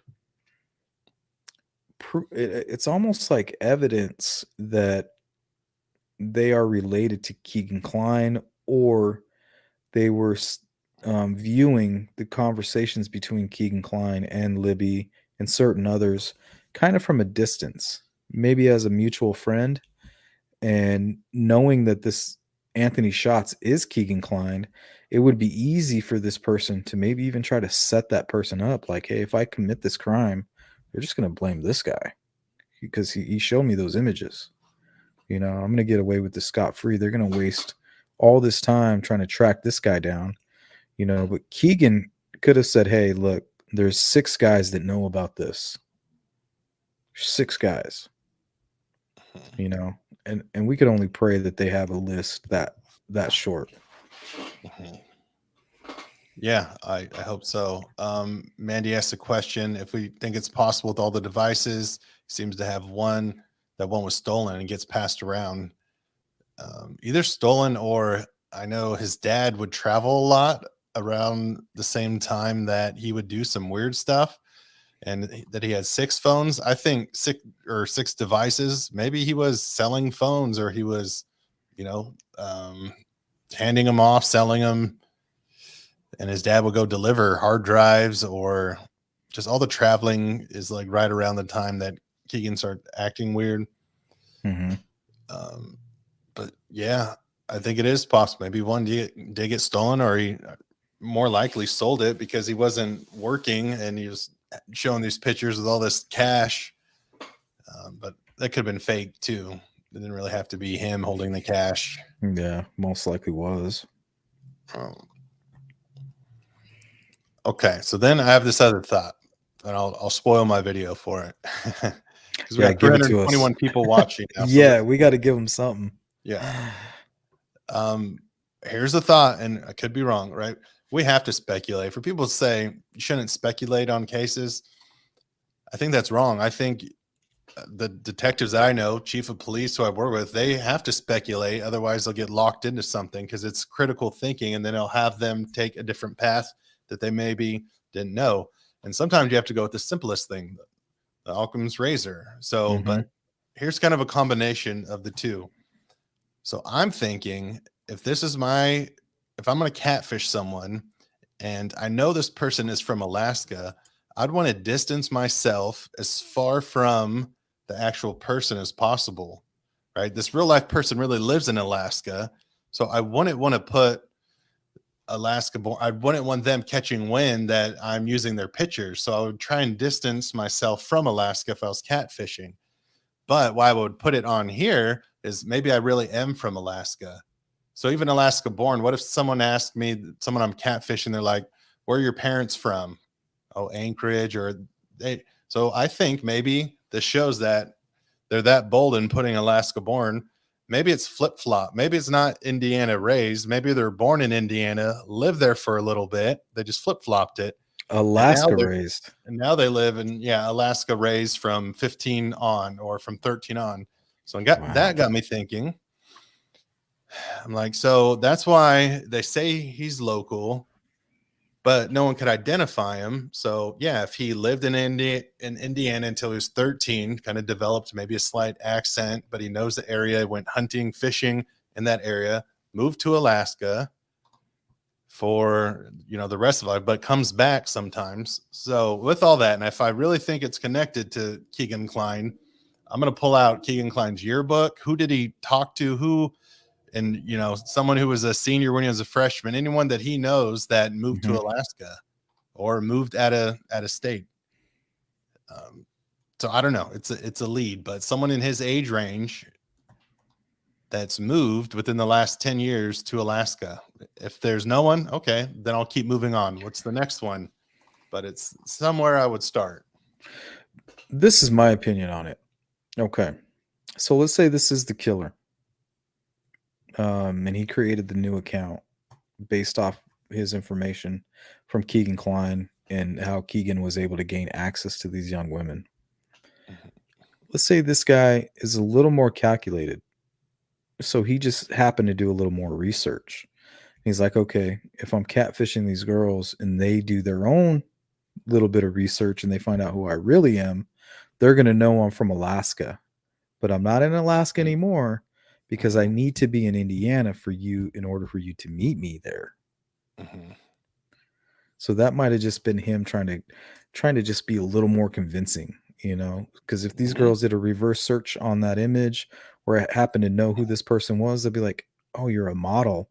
But this model is from Alaska. He's obviously catfishing us." But if they say, "Hey, this is a model from Alaska," and they look at this Mhm. description, okay, this matches up. He's from Mhm. Alaska. That's why when we looked him up, it says he's from Alaska, but now he's in Indiana. You know Mhm. what I mean? It kind of helps them get what they think that they want, because they've been convinced, they've been taken advantage of. Anything that helps convince them, that's all part of the crime. So I'm wondering Mhm. if that has something to do with it. You know what I mean? The So I think, meticulousness. yeah, I think that's most likely. So what I've been doing, is I take the most likely because that's most logical how you explained it, and I think what Grimley's putting. But I've been trying to think of the second most logical after that because I'm going to give law enforcement the benefit of the doubt and say, all right, that makes the most sense. So they've gone that route. But then what would be the second thing? So like the second most likely thing. And sometimes you just fixate on things because you're making a video and you're staring at it. Like, okay, so if it's not the obvious thing, then they're showing they like to travel a lot, so they can't be pinned down. But maybe they think it's just enough deceit to flip flop them, and maybe that's the deceit. I don't know, but it's just a thought exercise. Well, I mean, the crime did happen in Indiana. So Yeah. So since they put that in there, they are showing that they're from Indiana. So are they also showing they're from Alaska? Since Keegan Kline is from Indiana, so if he's as bold to say where he's actually from, then maybe it's not Keegan Kline and he just left the Alaska stuff in there. I don't know. I don't know. it's a new account, though. Why is it new? That's yeah. Yeah. Yeah. Why is it a new account? And I That's the guarantee it, biggest it hasn't been touched since.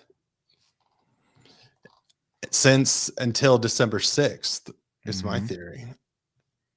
Early December 6th, I think someone logged in briefly, either to this account or something happened December 6th.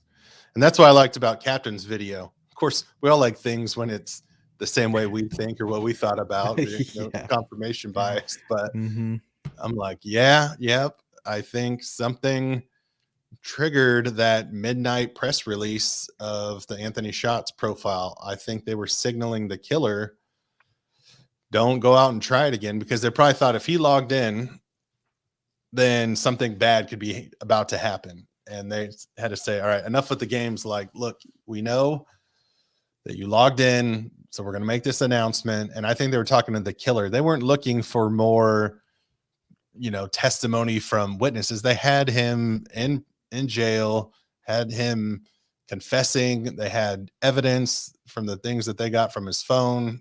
Like, why so many years later would they need more people to come out? I think they were just trying to signal whoever contacted that account or tried to log in, whether it's this account or an email or something lit them up.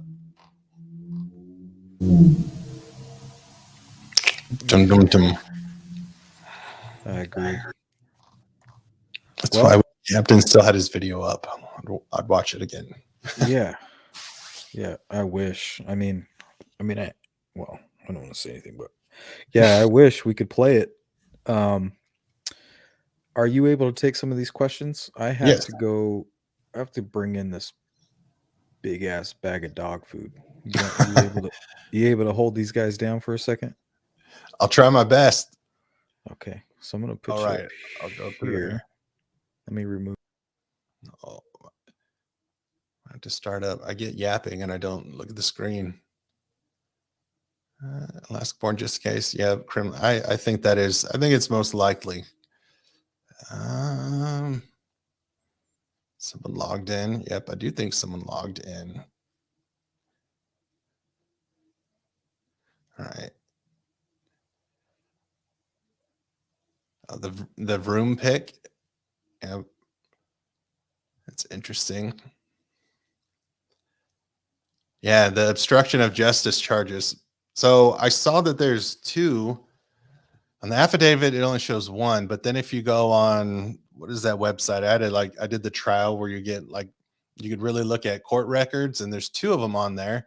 So I wonder if one is for deleting the files and not having his phone, but if the other one is from withholding information about Libby and Abby's case, because on the affidavit, their case is referenced, it's just blocked out. Oh, so I think there's still a possibility that it could be from withholding information about Libby and Abby's case, because I think he let on that he knows a little bit about the network or the connection.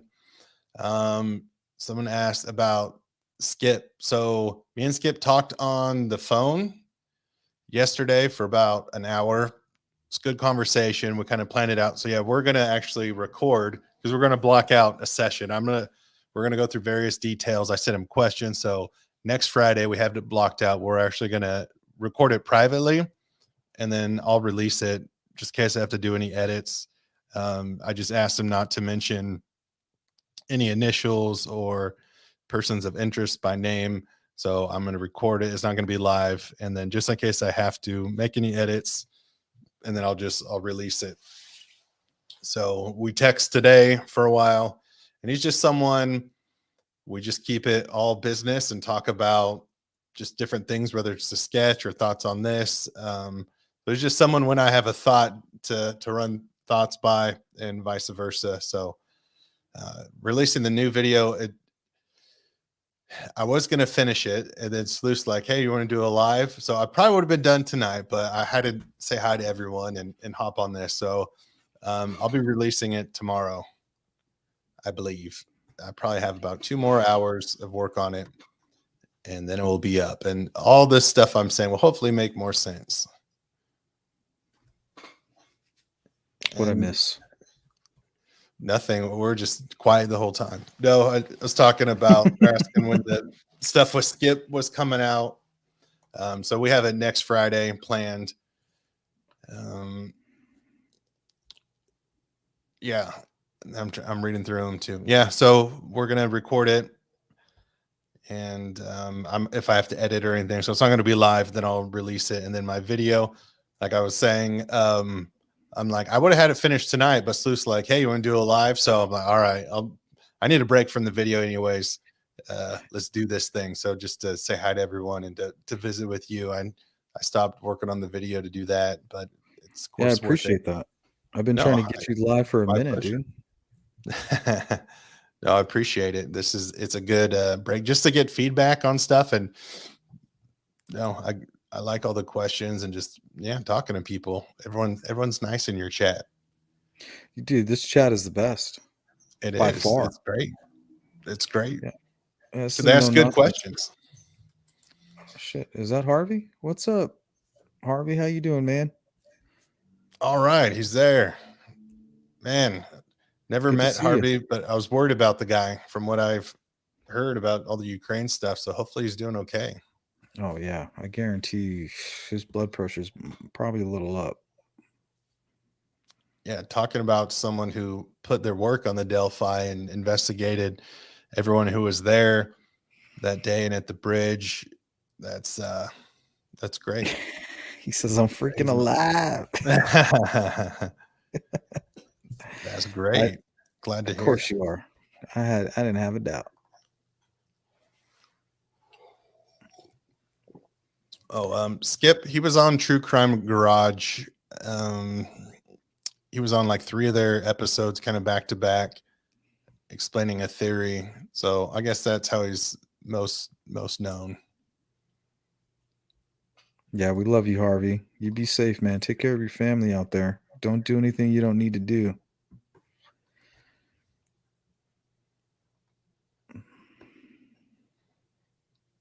Yeah, hope all is well. All right, man. Before we close it out, anything you want to talk about? I think I talked about the things I want to talk about. Got the video coming out, doing the interview, and then just any other questions that anyone has or things that we need to talk about real quick before we close it out. Yeah, let's leave the remainder of the live. Let's go directly to the chat starting now. So if you guys posted any questions prior, go ahead and retype them in. We're just going to go ahead and pay attention to everything you're doing now. That way we can kind of get a hold of it, and me and Fig can kind of take a look at it as they're coming through here. Yeah, and I could stop sharing my screen or whatever so it doesn't take up so much screen. Yeah, if you want to pull that off of there, I'm going to add us back. Okay. Here. Yeah. We're probably not as fun to look at as a male model, but hey, we are who we are. Oh, you didn't know I used to model with that guy? Oh, I thought you did. I just never modeled. Yeah. I'll show you some poses. Off air. Yeah. I'm a model for the short and stocky. All right. Let's see what questions. Okay, here we go. Kremlis Gutierrez says, if KK had anything to do with the Delphi, he would have got rid of the devices and evidence prior to the raid. He was tech savvy enough to know that. He just didn't think the catfish would get back to him. That's a good point. Like, if you're involved in a murder and it's all cyber stuff, like, you're going to get rid of all that evidence in one swoop. That's a good point. So then it is a good point. So then it is, why did he turn in his iPhone 5 like you talked about earlier? So he knew of the murders, and then he posted stuff on Facebook like on the 14th and like the image I showed. So why wouldn't he destroy all of his stuff, right? That's kind of what we're saying. Like, sometimes I wondered, what if you can't recover the text message part, or maybe there's some type of way to communicate where you can delete it and you know for a fact that you're not able to recover it. So what if there was communication of the murder there, but nothing real solid or traceable, just communication? Yeah, it's true. And then it's like sometimes we have to assume, are these the people involved and these pedophile, are they intelligent or are they not, right? He didn't have a VPN, so it's sometimes, do we give them too much credit or not? Yeah, so that's our problem, is that we watch too many movies. So when we see something so sensational like this crime, like it plays out like a movie, we kind of fill in the blanks. We think about serial killers, we think about this huge conspiracy. That's why I always try to bring it back to the simplest form. Maybe it was just like a brush with the devil, wrong place, wrong time. But there's just so many strange things that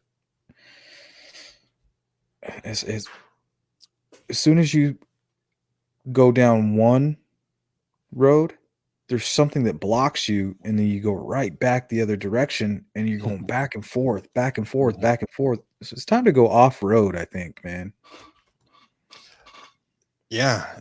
And I think if he's indirectly, where he has a relationship with this pedo ring or friends, it could be his friends, but whoever that law enforcement is onto, that small group of people, I think he's unknowingly involved, is most likely.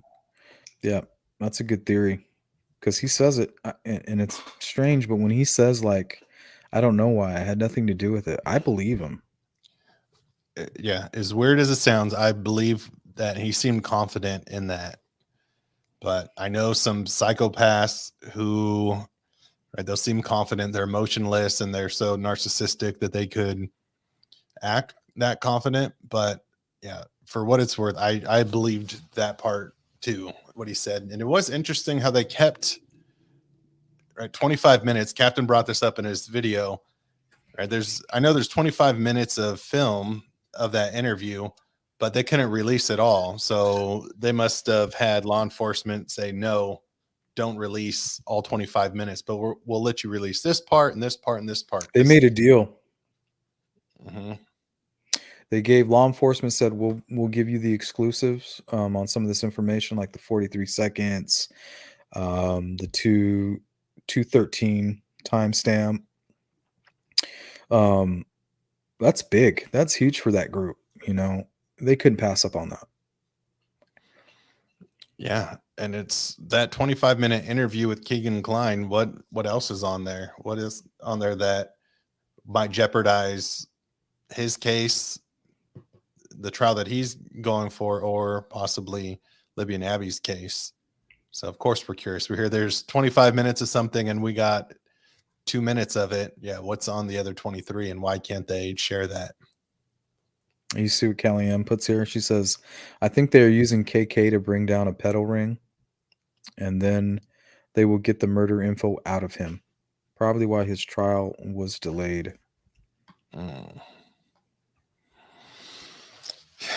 Yeah, I mean, I think they could get that pedophile ring another way, like without using Libby and Abby's name. I guess it brings awareness. I don't see any evidence for a ring, though. Why can't Keegan just be like this lone guy who's lonely in his room, Well, it's that Dropbox thing that sticks with me on the affidavit that says that he shared it and maybe just shared it with one other person. He could have shared it with himself. That's true, but why?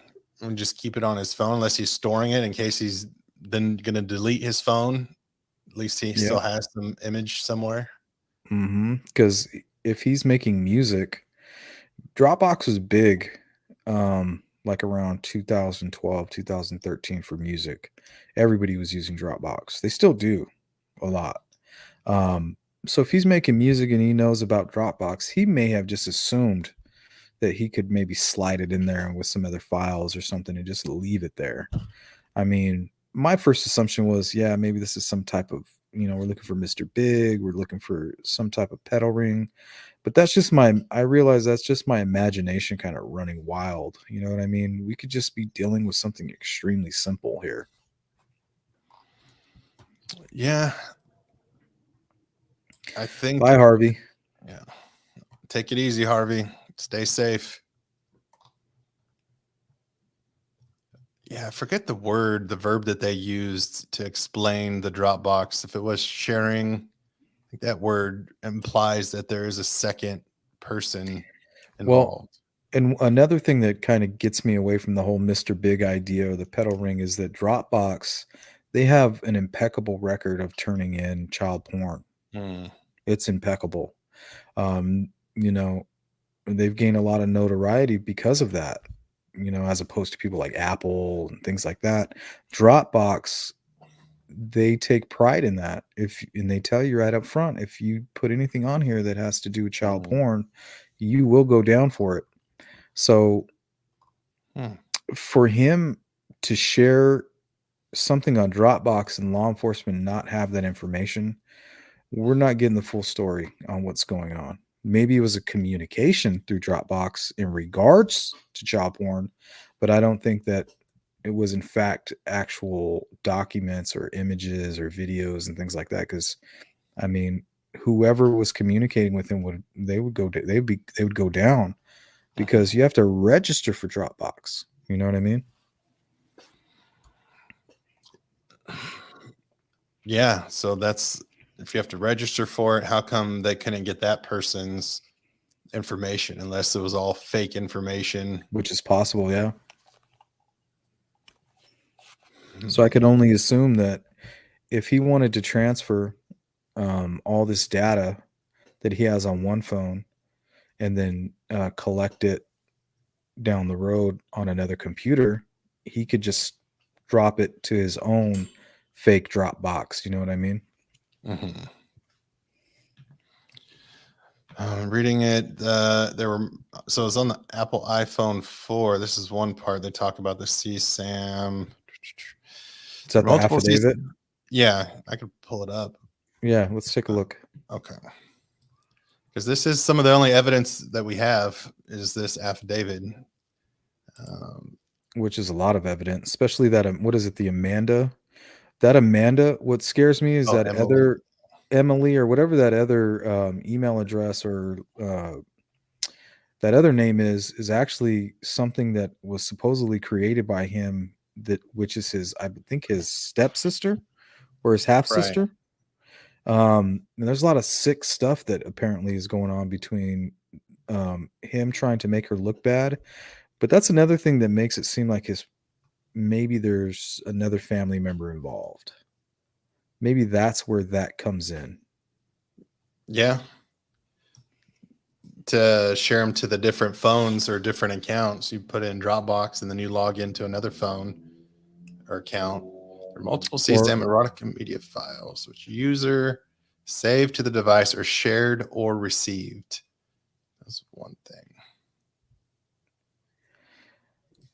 It's erotica media files, which user saved to the device or shared or received. So there are things that they downloaded. So like they went to his web browser and found stuff in there. So it seems like he'd be searching for stuff, which is one thing. But then when it says like shared or received, I'm looking for the transactions. Mm-hmm. So I'm like, but yeah, it could be that Emily Ann 45. That's Yep. I think that's his sister's name. Yeah. This user had used the Emily Ann identity in 2015. And another party sharing Dropbox public links. So here we go. iPhone and another party sharing Dropbox. So someone was sharing with him public links. So maybe on Dropbox, it was a Microsoft Word document. And in that Word document had links. Some instructions. See, and that's what I was saying. Maybe they weren't sharing the actual porn through Dropbox. Right. They were communicating through Dropbox. That's exactly what it sounds like. Mm-hmm. The Dropbox public links containing. So you go to those. So that's why Dropbox couldn't tell, because to them, if they're doing using AI or something to search, it's just going to look like links. Yep, that clears that up. Good job. Description of the files. But yeah, they could have still been public links. I don't know. The Emily Ann, there's a lot of the Emily Ann stuff. So he wasn't exchanging as Keegan Klein. He was exchanging them as Emily Ann. And that's his sister. So apparently the theory is that he created a fake account because he hated her. Like, that's the story. And that he would go on and like publicly talk about sleeping with the father, doing incest, and like trying to embarrass her. So there is some hatred and anger behind that, if that's true.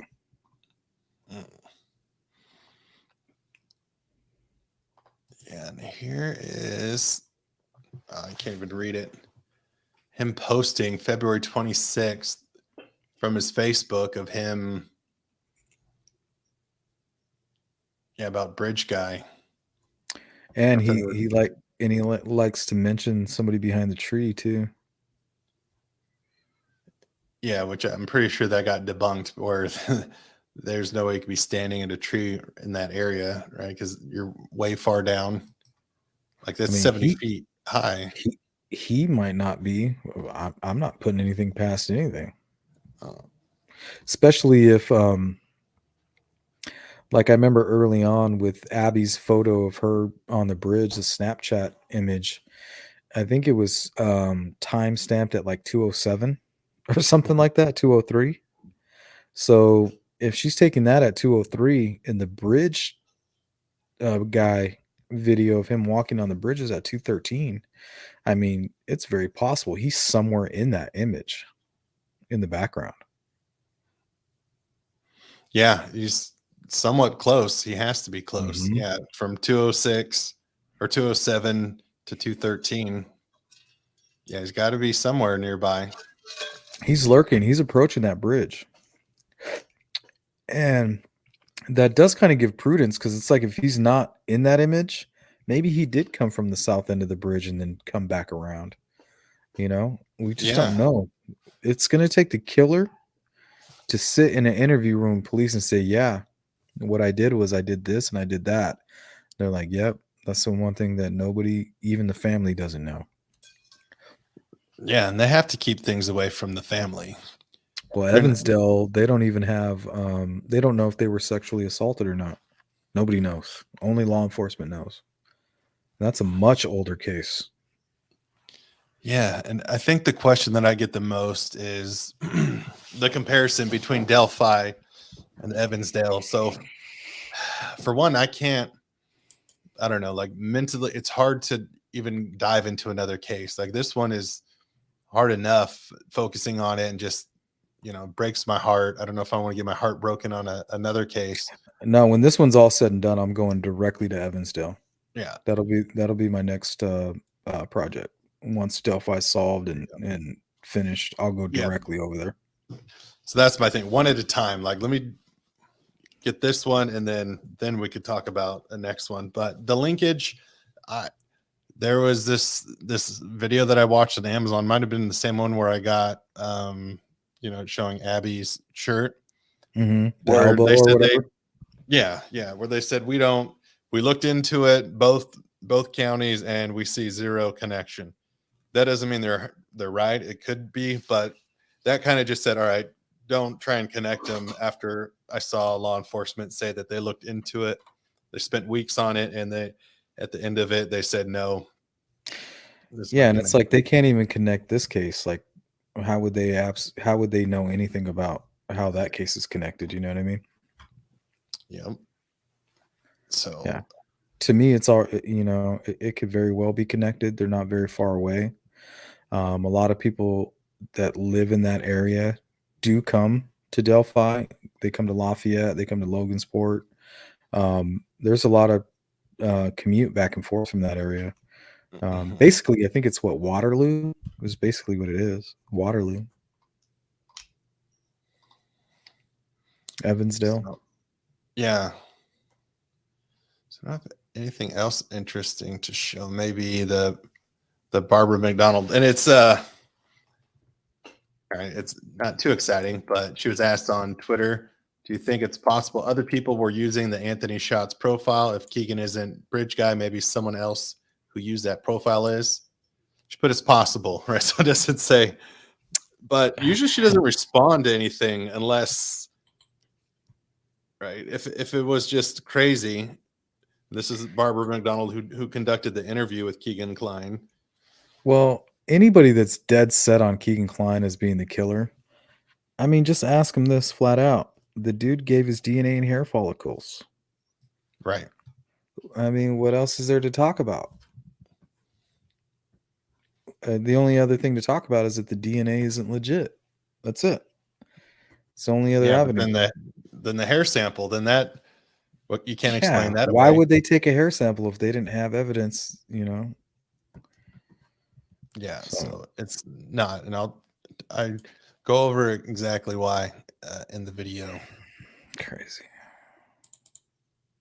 Make multiple points, but yep. And Doug Carter, when he says he was asked, did you talk to the person who is responsible for their deaths? Have they reached out to you? Have you communicated with them? Says no, I have not. Like very bluntly. So it's got to be someone who we don't think it is, someone who they haven't talked to or interviewed yet. That's what I would, I guess, infer from that. Yeah. I mean, the last thing we can talk about here is we can end it on the whole Wilson's Bridge thing if you want. Yeah.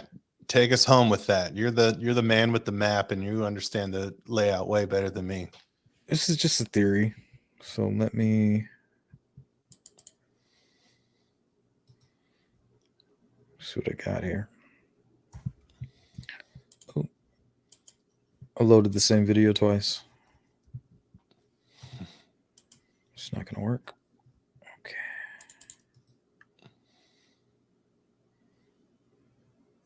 There we go. So this is just a theory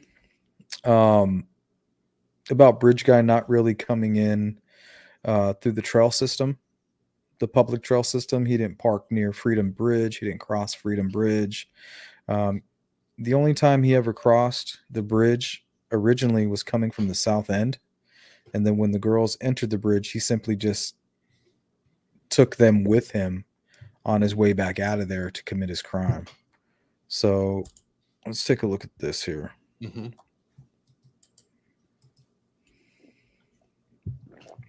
So this is Old Royster Ford and Carroll County Ridge, number 121, also known as Wilson Bridge.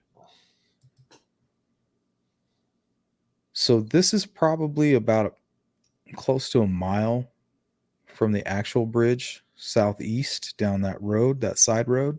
Mm-hmm. There is some parking there,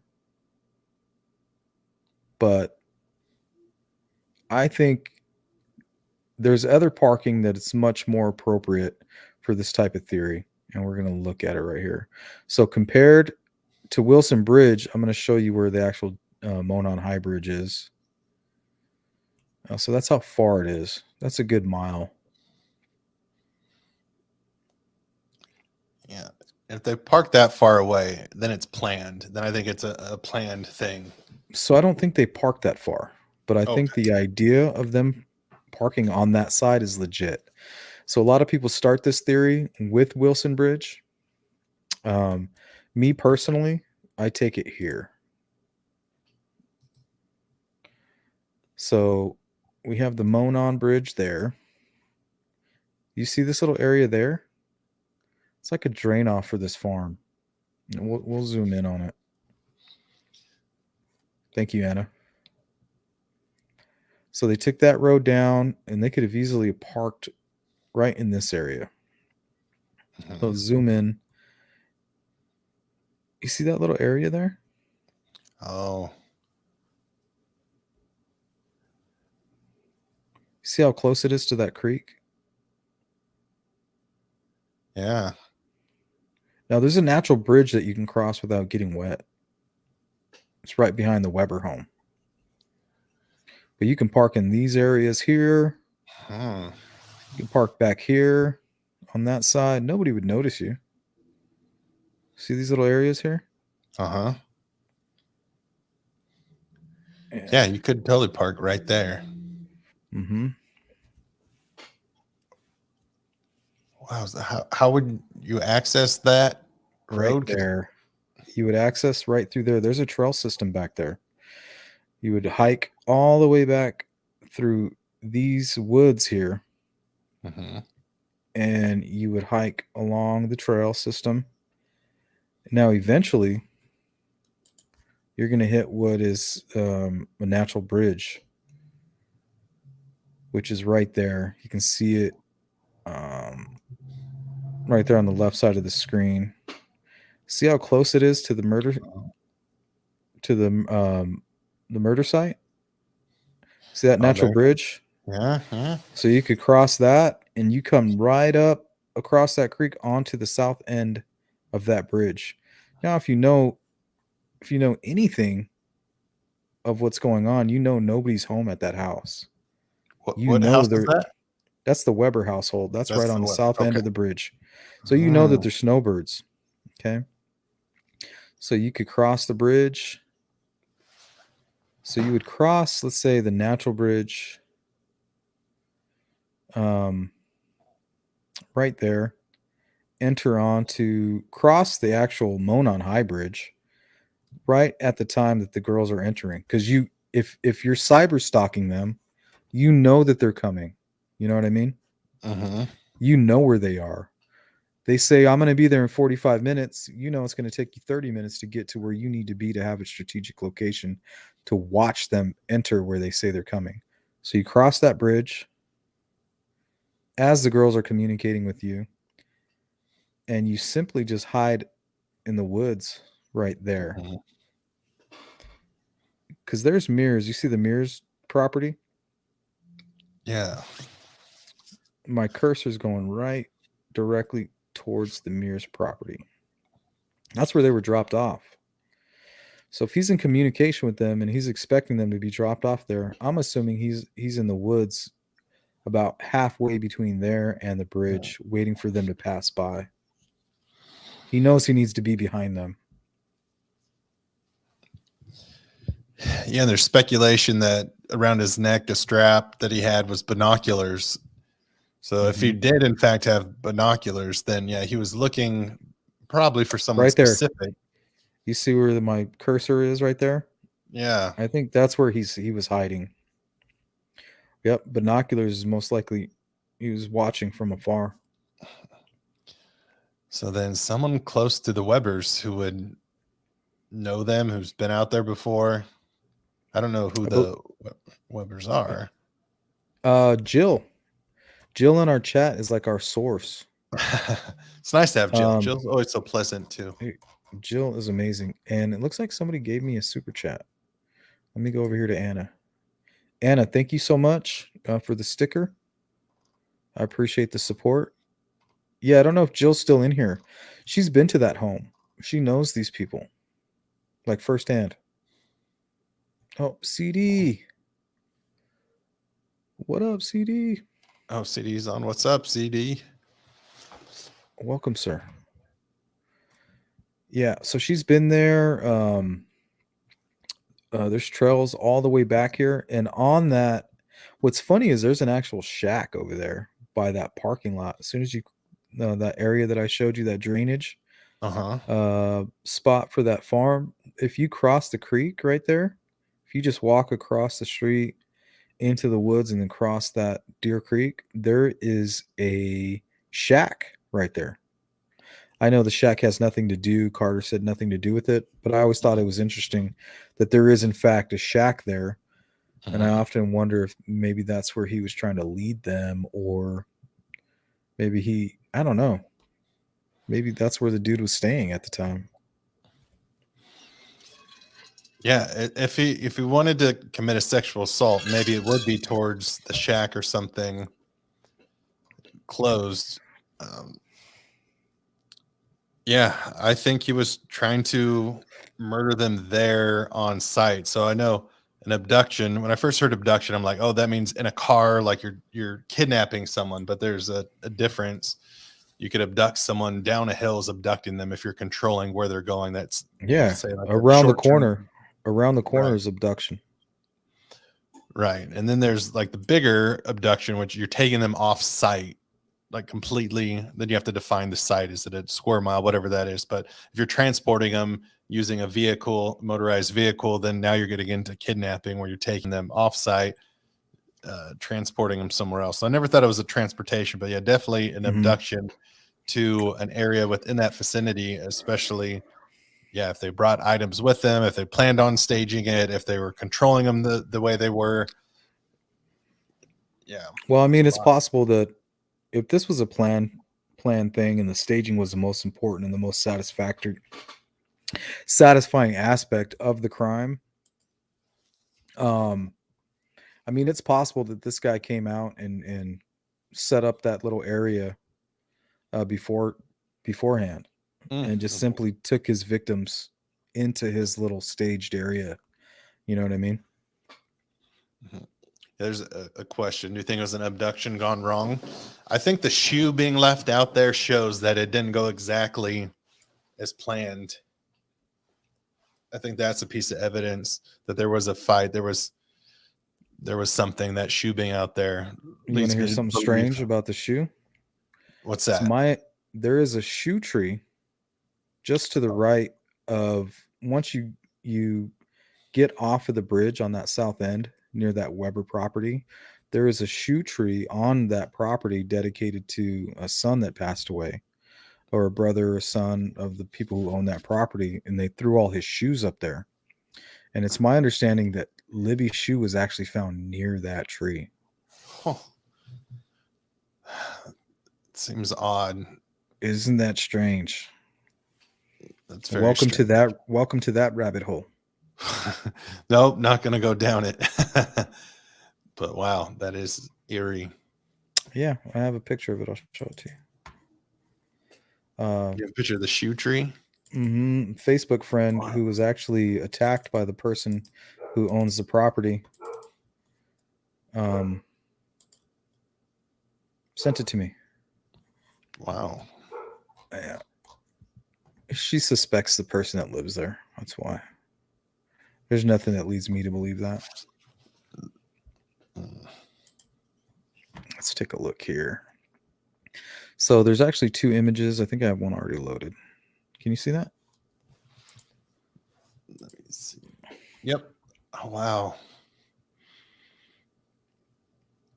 So I've heard of it. Never saw it. so they say that her Libby shoe was found near the bridge, but this is near the end of the bridge. This is if you go off the bridge, go onto the property, and then to the right. Wow. So the shoe was found on the other side of the bridge after they went down the hill. Was it on the creek side I where don't they know. were?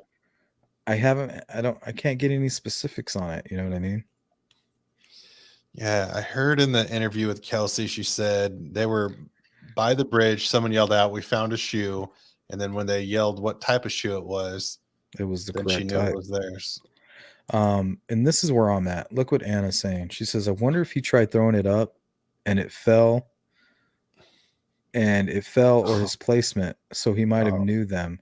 So that's the only reason that I went down that rabbit hole. Cause I thought maybe whoever did this crime attempted to throw the shoes up there. Wow. You know what I mean? Yeah. I know you're not supposed to say there's any coincidences, but wow. Wouldn't that be some twisted shit? Yeah, really twisted. Think about the sick satisfaction that son of a bitch would get knowing that nobody realized that those shoes were up there. Yeah, and they wanted to put some shoes up there too.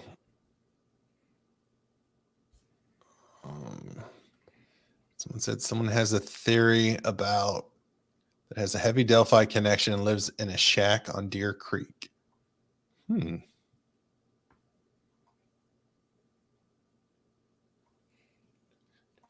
Weber's son committed suicide. That's too bad. Mm-hmm. I believe Lee Kerr. I don't believe Lee Kerr. I can't get past the name Lee Kerr. I'm like, all right, someone's doing something for fun. So I can never get past it. So I don't. Yeah, Jill, I need to clear this up for Jill. Yeah, the person who gave me this image wasn't attacked physically, but while they were taking these images, they went to urinate just off of that private drive near this tree, and out of nowhere, he popped out of the bushes and started threatening them and making them uneasy.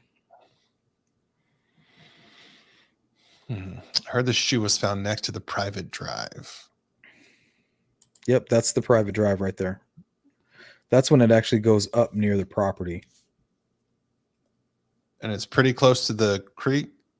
Yeah, see, the private drive does like a loop-de-loop right here.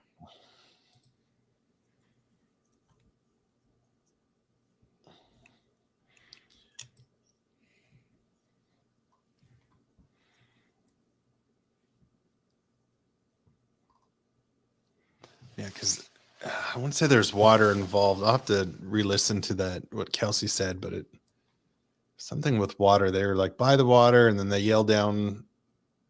Almost like it was right down the hill. Like Yeah. right where you would go down the hill there. But maybe they found 2 shoes. The creep that keeps messaging me, claiming to be Bridge Guy, says that he told them that even before they got to the creek, he was telling them that they were going to undress as soon as they crossed the creek. Yeah, the gingerbread man. Yeah, gingerbread man. The demon lover. Surprised he hasn't messaged me during the live. He's obviously here. Fighting with Big Daddy. Jill's there. I see Jill. She says, yep, that sounds like him. Yeah, he was, but I can see his point in things because they were basically trespassing at the time. You know, if you're upset about people constantly trespassing, you know, you're going to come and you're going to come at these people. But at the same time, it makes you wonder, were the girls trespassing? Was this person upset with them for trespassing at the time? So that's why I always go down that little rabbit hole. But I mean, that's all speculation and behind the scenes talk. Yeah. So, I don't know. What are the next things to look at? I guess we'll have to think about it.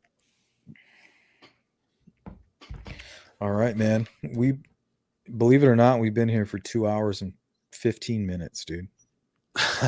It flies. It definitely flies. Final words, Fig.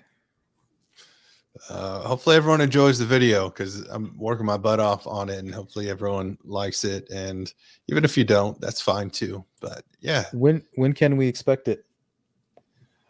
tomorrow. My goal is tomorrow. It shall be done.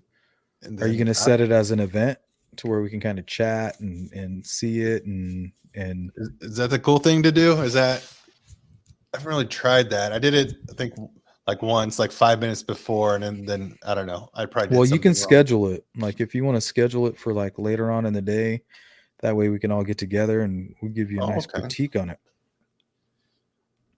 Yeah, join in. yeah. All right, I'll schedule it for tomorrow. Then we'll check it out. I'll send you a sneak peek too. Yes, please. I love that inside information. Awesome, man. It was nice chatting with you and everyone. Great questions. It is a great chat, so I always enjoy and feel privileged to come on here and talk with you and everyone. So thank you. Yeah, they love you. Look at these comments. They're too nice. They're too nice. That's nice. And Annie, thank you so much. I love that you're here tonight. I appreciate that. All right. All Thank right. you, everyone. Have a good night. All right. Let's call it a night. All right. Talk tomorrow. Good night. Bye now. Take care. I'll talk to you behind the scenes later. Okay. Bye, guys. We're going to end it now. Take care, guys. Bye. Bye-bye.